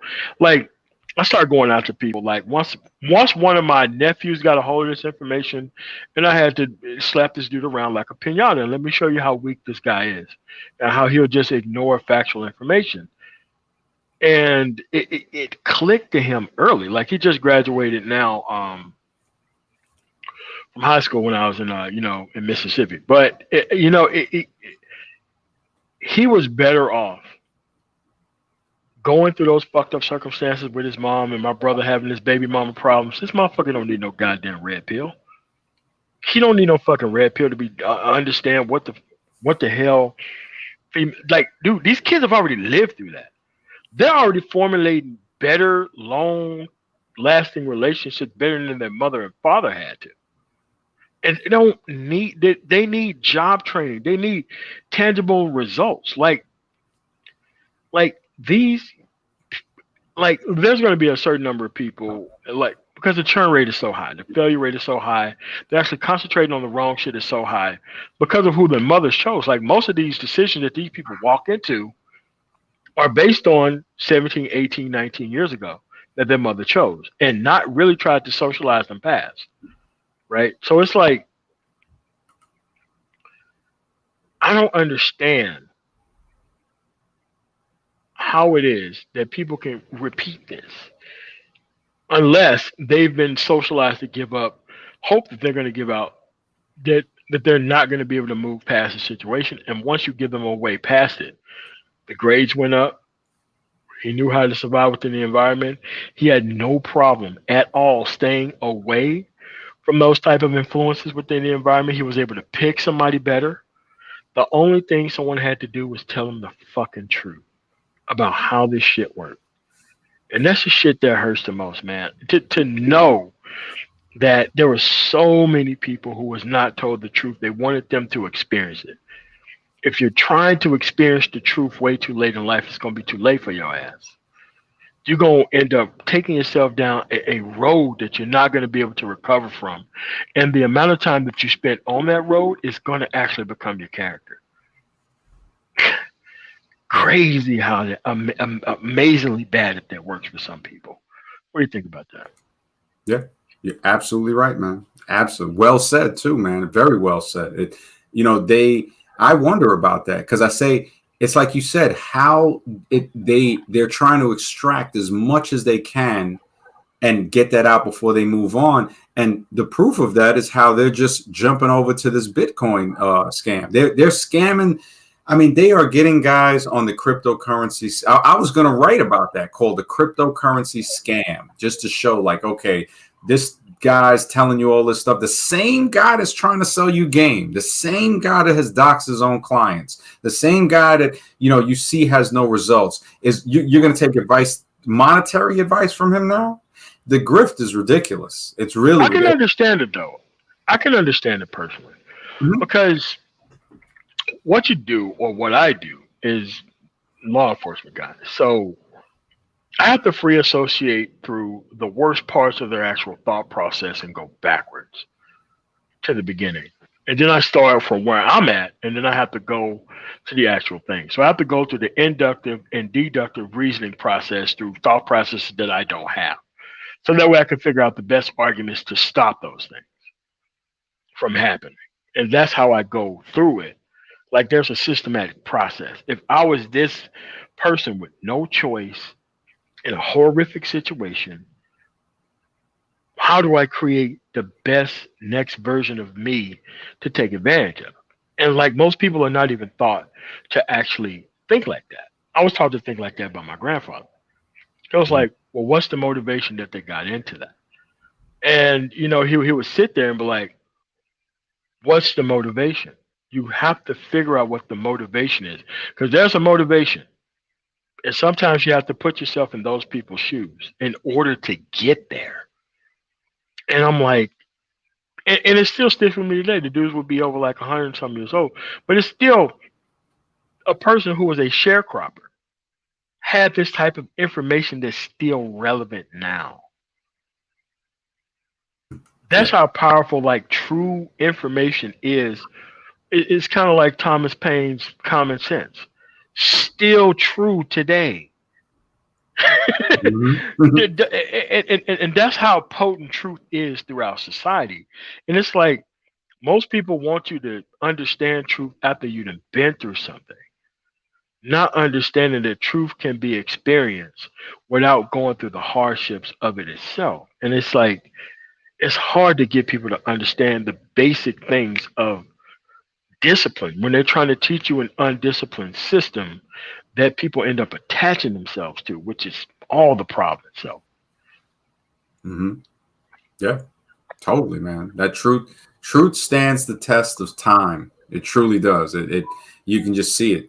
The things that were true before will always stay true. The only thing that makes it seem indifferent is people trying to cover it up. People trying to hide it. And I learned that a while ago where there was an article over 15 years ago that was saying why lies are more profitable than truth. And it gave like a very good outlay of it. You know, people will basically, only way they'll spend money on truth is to buy it so they can hide it, so they can sell more lies. So it's like you said a little earlier, that but there's something that we have to be true about to ourselves, that, you know, if we stand by and let this happen, then we know that we participated in it. It's like seeing, like, wait a second, you know, you seeing what's happening is wrong, and the end result is not good. It's really not good. I mean, the whole once the red pill came over from the Matrix movie into the cyberspace by way of the truth movement, saying, okay, if you don't know the truth, you blue pilled, like in the Matrix. And if you know the truth, you red pilled about any situation, whether it be food or, you know, liposuction, surgery, all of that. It's like, oh, you blue pilled on liposuction because you think it actually, you know, you're not looking at the fact that no matter what it is, that is going to tell the body to put fat around your organs. Now there is no reason that I mean, live with a little bit of the gut then, instead of having, you killing yourself if you do that. So it would be considered red pill knowledge to know that, but the red pill has been so infiltrated by these dating brochures, and that's why the black pill was created. So I said, man, I need to explain this because so many people have a misconception of it, which is why I produced a recent book. I think I released it in May last month.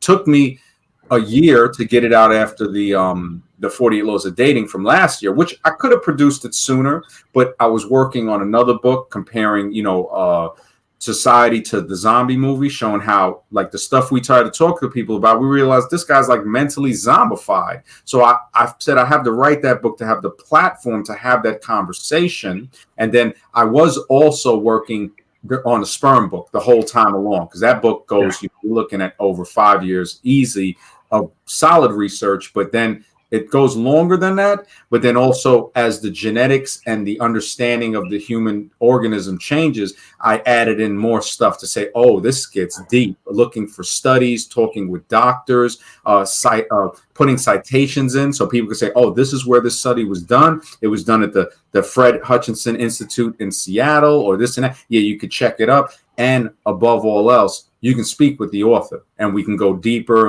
and hopefully some of these people read these and become authors themselves. So I could say, wow, that's great. A lot of guys told me, they said, man, you inspired me to start a live stream. You helped me out with this. And I said, yeah, great. I said, you know, it's called paying it forward. You know, I said, hopefully one day I'll learn, you know, and I do learn something from other people, you know, that have gone in those directions. Please come back and teach me as well. Yeah, it's kind of like, I think we're at the point now where men in general have to look at the situation and overcome a kind of sexual enlightenment, kind of like the Enlightenment period before, where, you know, rationality, thought, and things kind of can't come forward to actually retake society based on levels of rationality and actually being involved in the process of actually changing things. Like, I think we're on the ground floor of that type of movement among people, because we've already indulged one half of the situation when it comes to selfishness. I think that the world is just not ready for male selfishness, period. About male disinvolvement with a broken system. I don't think that society is ready for that. I really don't think that they're ready for that. But that's what's needed in a situation like this. You have to have a level of discipline to where you understand the consequences before you get into stuff, and you cannot allow failures to design your level and steps of masculinity before you. And this is not taught across the board, which is why most of the people are in this space in the first place, right? And I think that we're trying to create more subordinate men than we are trying to create independent men. That's what I think the manosphere has actually turned into. You know, they come through it with, you know, different type of mantras, but that's where we're at. We're not here to help failed men. We're here to make sure that the actual people is going to be man of tomorrow, that you don't have to engage in this. You really don't have to engage in this. Like, this stuff is purely optional. Like, these people are trying to draw you off sides. It's kind of like, You could be off sides as a person, and then you could be off sides as a whole offensive line, which is funny as shit whenever they call it in a football game, right?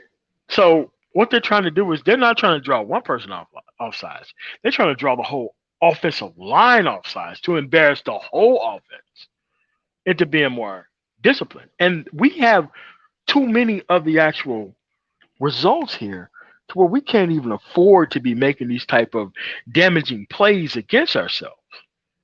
And a lot of people don't understand how much discipline protects you from the actual circumstances that people think that they're actual the standard of things that are going itself. Like I don't understand that. Mm-hmm. Yeah. It has a lot to do also with the mentality. Like when you said about the mental aspect, I mean, people, that has to come first. I think it was a rock and roll singer, Frank Zappa. They asked him in, I think, the 70s. He was in Germany. I think it's on YouTube, an interview where they said, you know, what do you think is the biggest problem in the world? Right. He said, it's mental disease. He said, because if people could think clearly and properly, they'd be able to solve the problems. But the fact that they can't think clearly, that's why you see them running in circles like a dog chasing their own tail.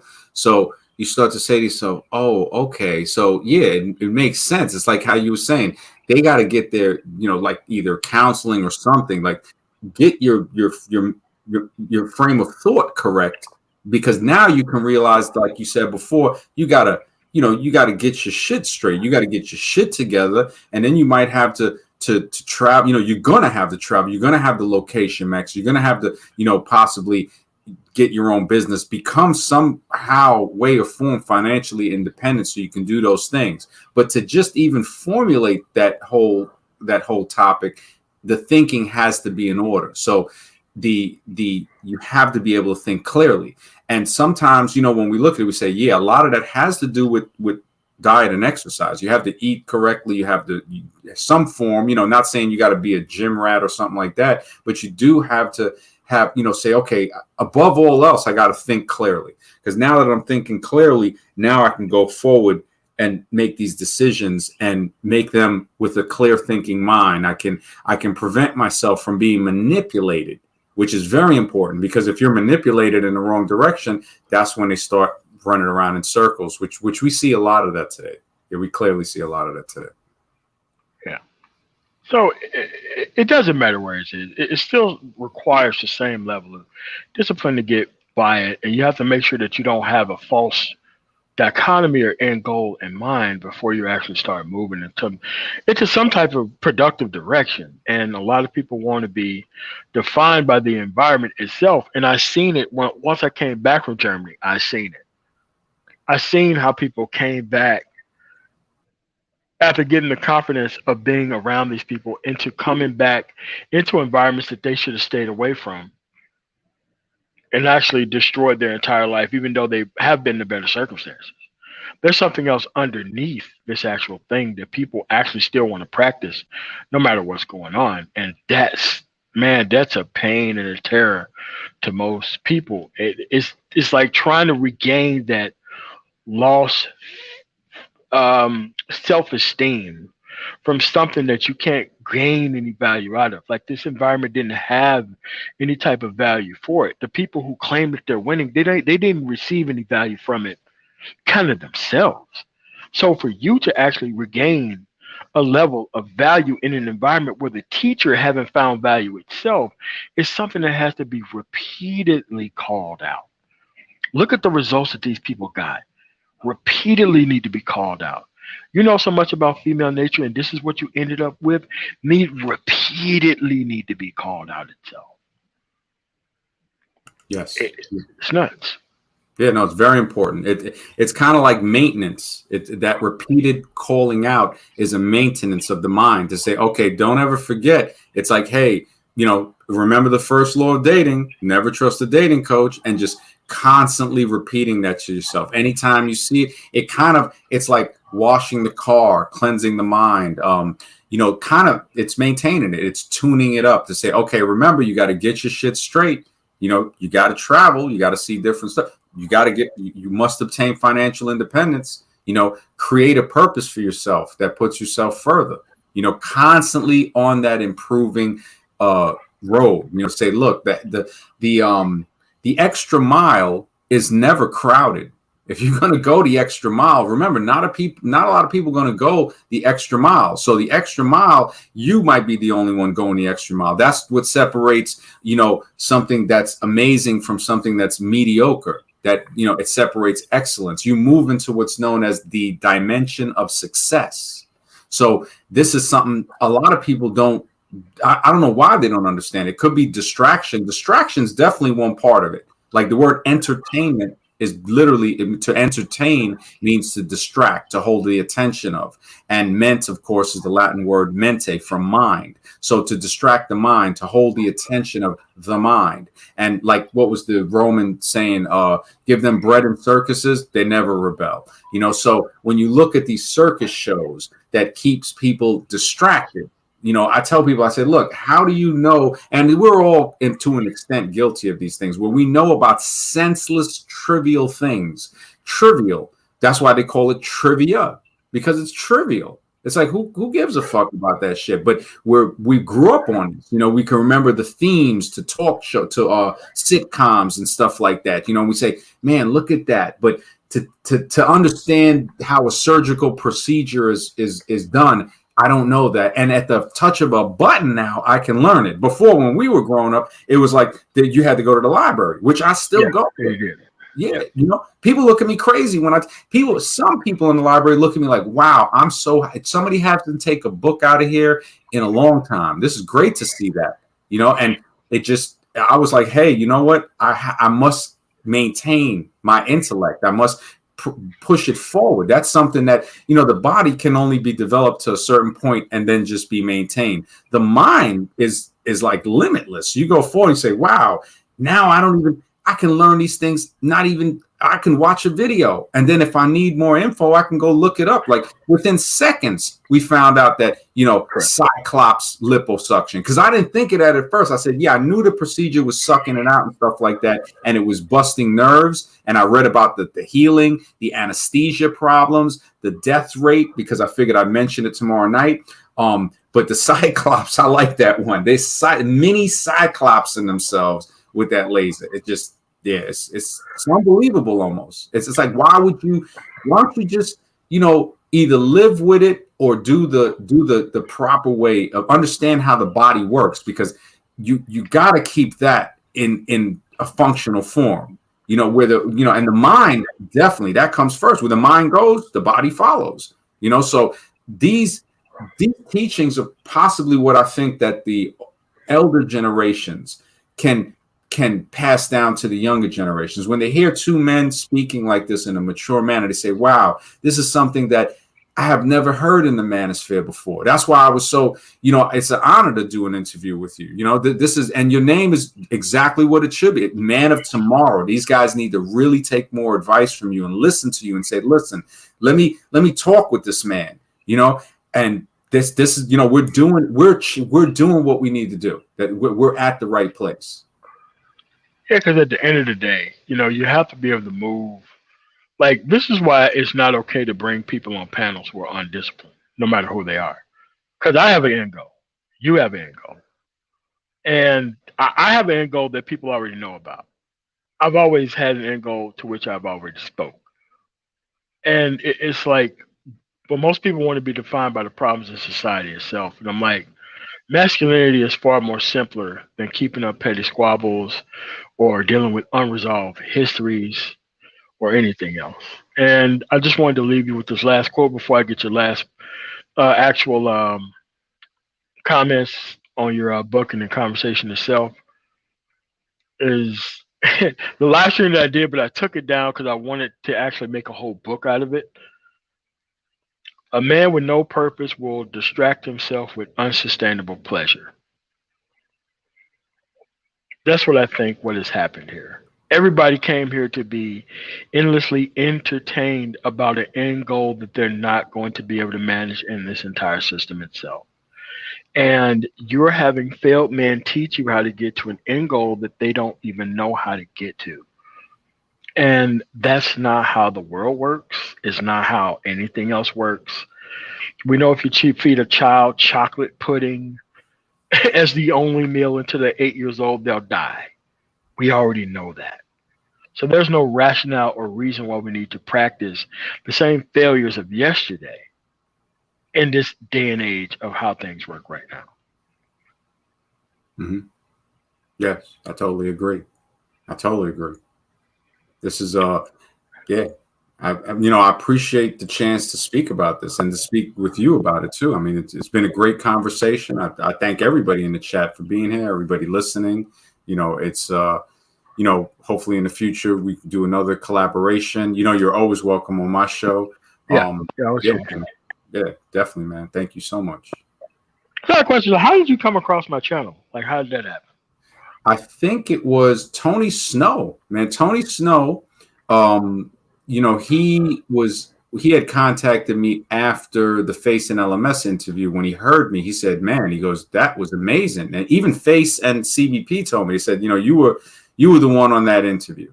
And I said, "Well, I was just happy to oh, Iori, wow, that Iori did me." Yeah, you're right. Iori popped up. Yes, Iori, he did mention MOT. I remember him talking about MOT, and I was like, yeah, he was lurking. Yeah, you did, Iori. You're right. You're absolutely right, man. Yeah, I thought it was Tony Snow. Tony Snow actually told me recently, he goes, "I'm glad to see you connected with MOT." So he definitely knew about you. And he's been trying to connect me with so many people since 2019. He told me, he goes, "Look, man, I'm gonna help you out. He got Base Pluto, other guys to come on the stream. He kind of pushed me a lot. Like, look, man, you need to do a live stream." He goes, you got something that I have not heard on the internet. And I was basically like, okay, I'm making apps and stuff. And that's why I originally called it the MGTOW Dictionary. And it's stuck. It's kind of like you create something, and then they said, "Man, well, you were not down with this MGTOW stuff and all. You just, I said, "Well, it's kind of like you just create something and it just happens." I said, "I didn't start the channel to do live streams, and it went into that, and I saw that this is what was needed. The men were in such desperate need of something to say, you've seen these dating coaches just destroy people." And that's why eventually I said, "You know what? I got to get rid of that MGTOW logo because I had it for so long." And, I said, "You know what?" I said, "Let me just put up the 48 laws of dating," because that's what people need to understand. The 48 laws of dating are so important.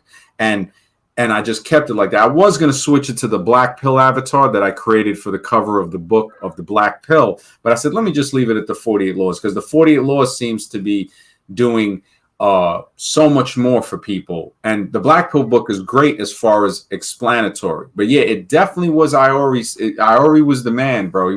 We used to chill. We would speak on Skype a little bit. It's been a long time since we spoke. But yeah, and he knows he's always welcome to come to the show, chill, hang out. He's always been cool. But yeah, that's how I heard about your channel. I remember hearing him talk about MOT. And then I think I remember Tony Snow knew about you. And then eventually I said, "Yo, let me check it out," and all of that. And yeah, and one thing led to another. And here I am, definitely, man. Yeah, it's just at the end of the day, once you get past all the other things, the problems are still the same on both sides. The disasters are still the same on both sides. The upbringings are still the same on both sides. I can go to any trailer park or any hood in America, and the exact consequences are exactly the same, no matter what the input is. There's still an abuse of the system on both sides of the aisle that is completely predictable. Mm-hmm. And that's what people don't get. And most people want to try to corner off people in a certain type of environment where you can't talk about these things. Mm-hmm. But they're the same. Everybody is going through the same thing. I got uncles who went through the same thing. Well, my white uncle's been through. I got uncles who still say, "Get your ass out there and get married anyway." White uncles say the same shit.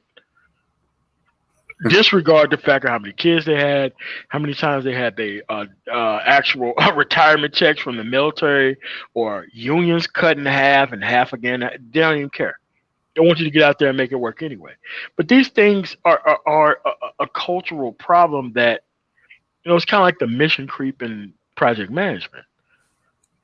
At some point, the peer person who don't have power has to maximize choice to stop themselves from going into a situation to where they don't run into the same situation that the previous generation have went through themselves. And that's all this conversation is about. So I want to get most of the black pill guys on here to get their perspective. I made a black pill live stream, I think like last year sometime.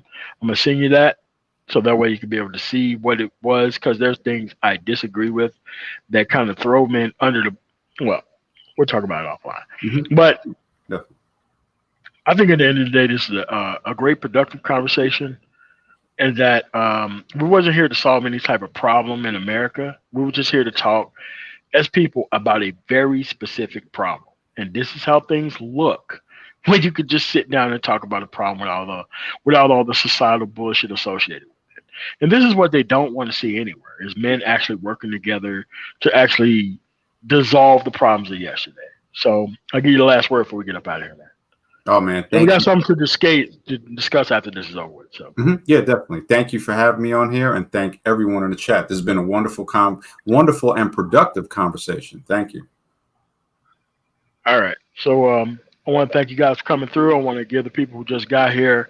We have 123 concurrent viewers and 121 likes. So y'all get the likes up. We'll get up out of here. For the people who are actually watching the live stream itself, before you actually leave the actual live stream, make sure you like the video itself. And I want to thank you guys for actually coming through.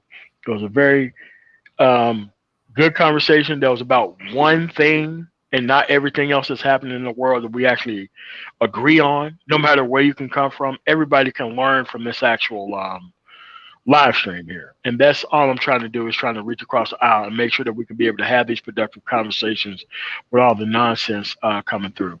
I'm the man tomorrow. Make sure you guys subscribe to the video, and you guys have a really nice day. Peace. Peace.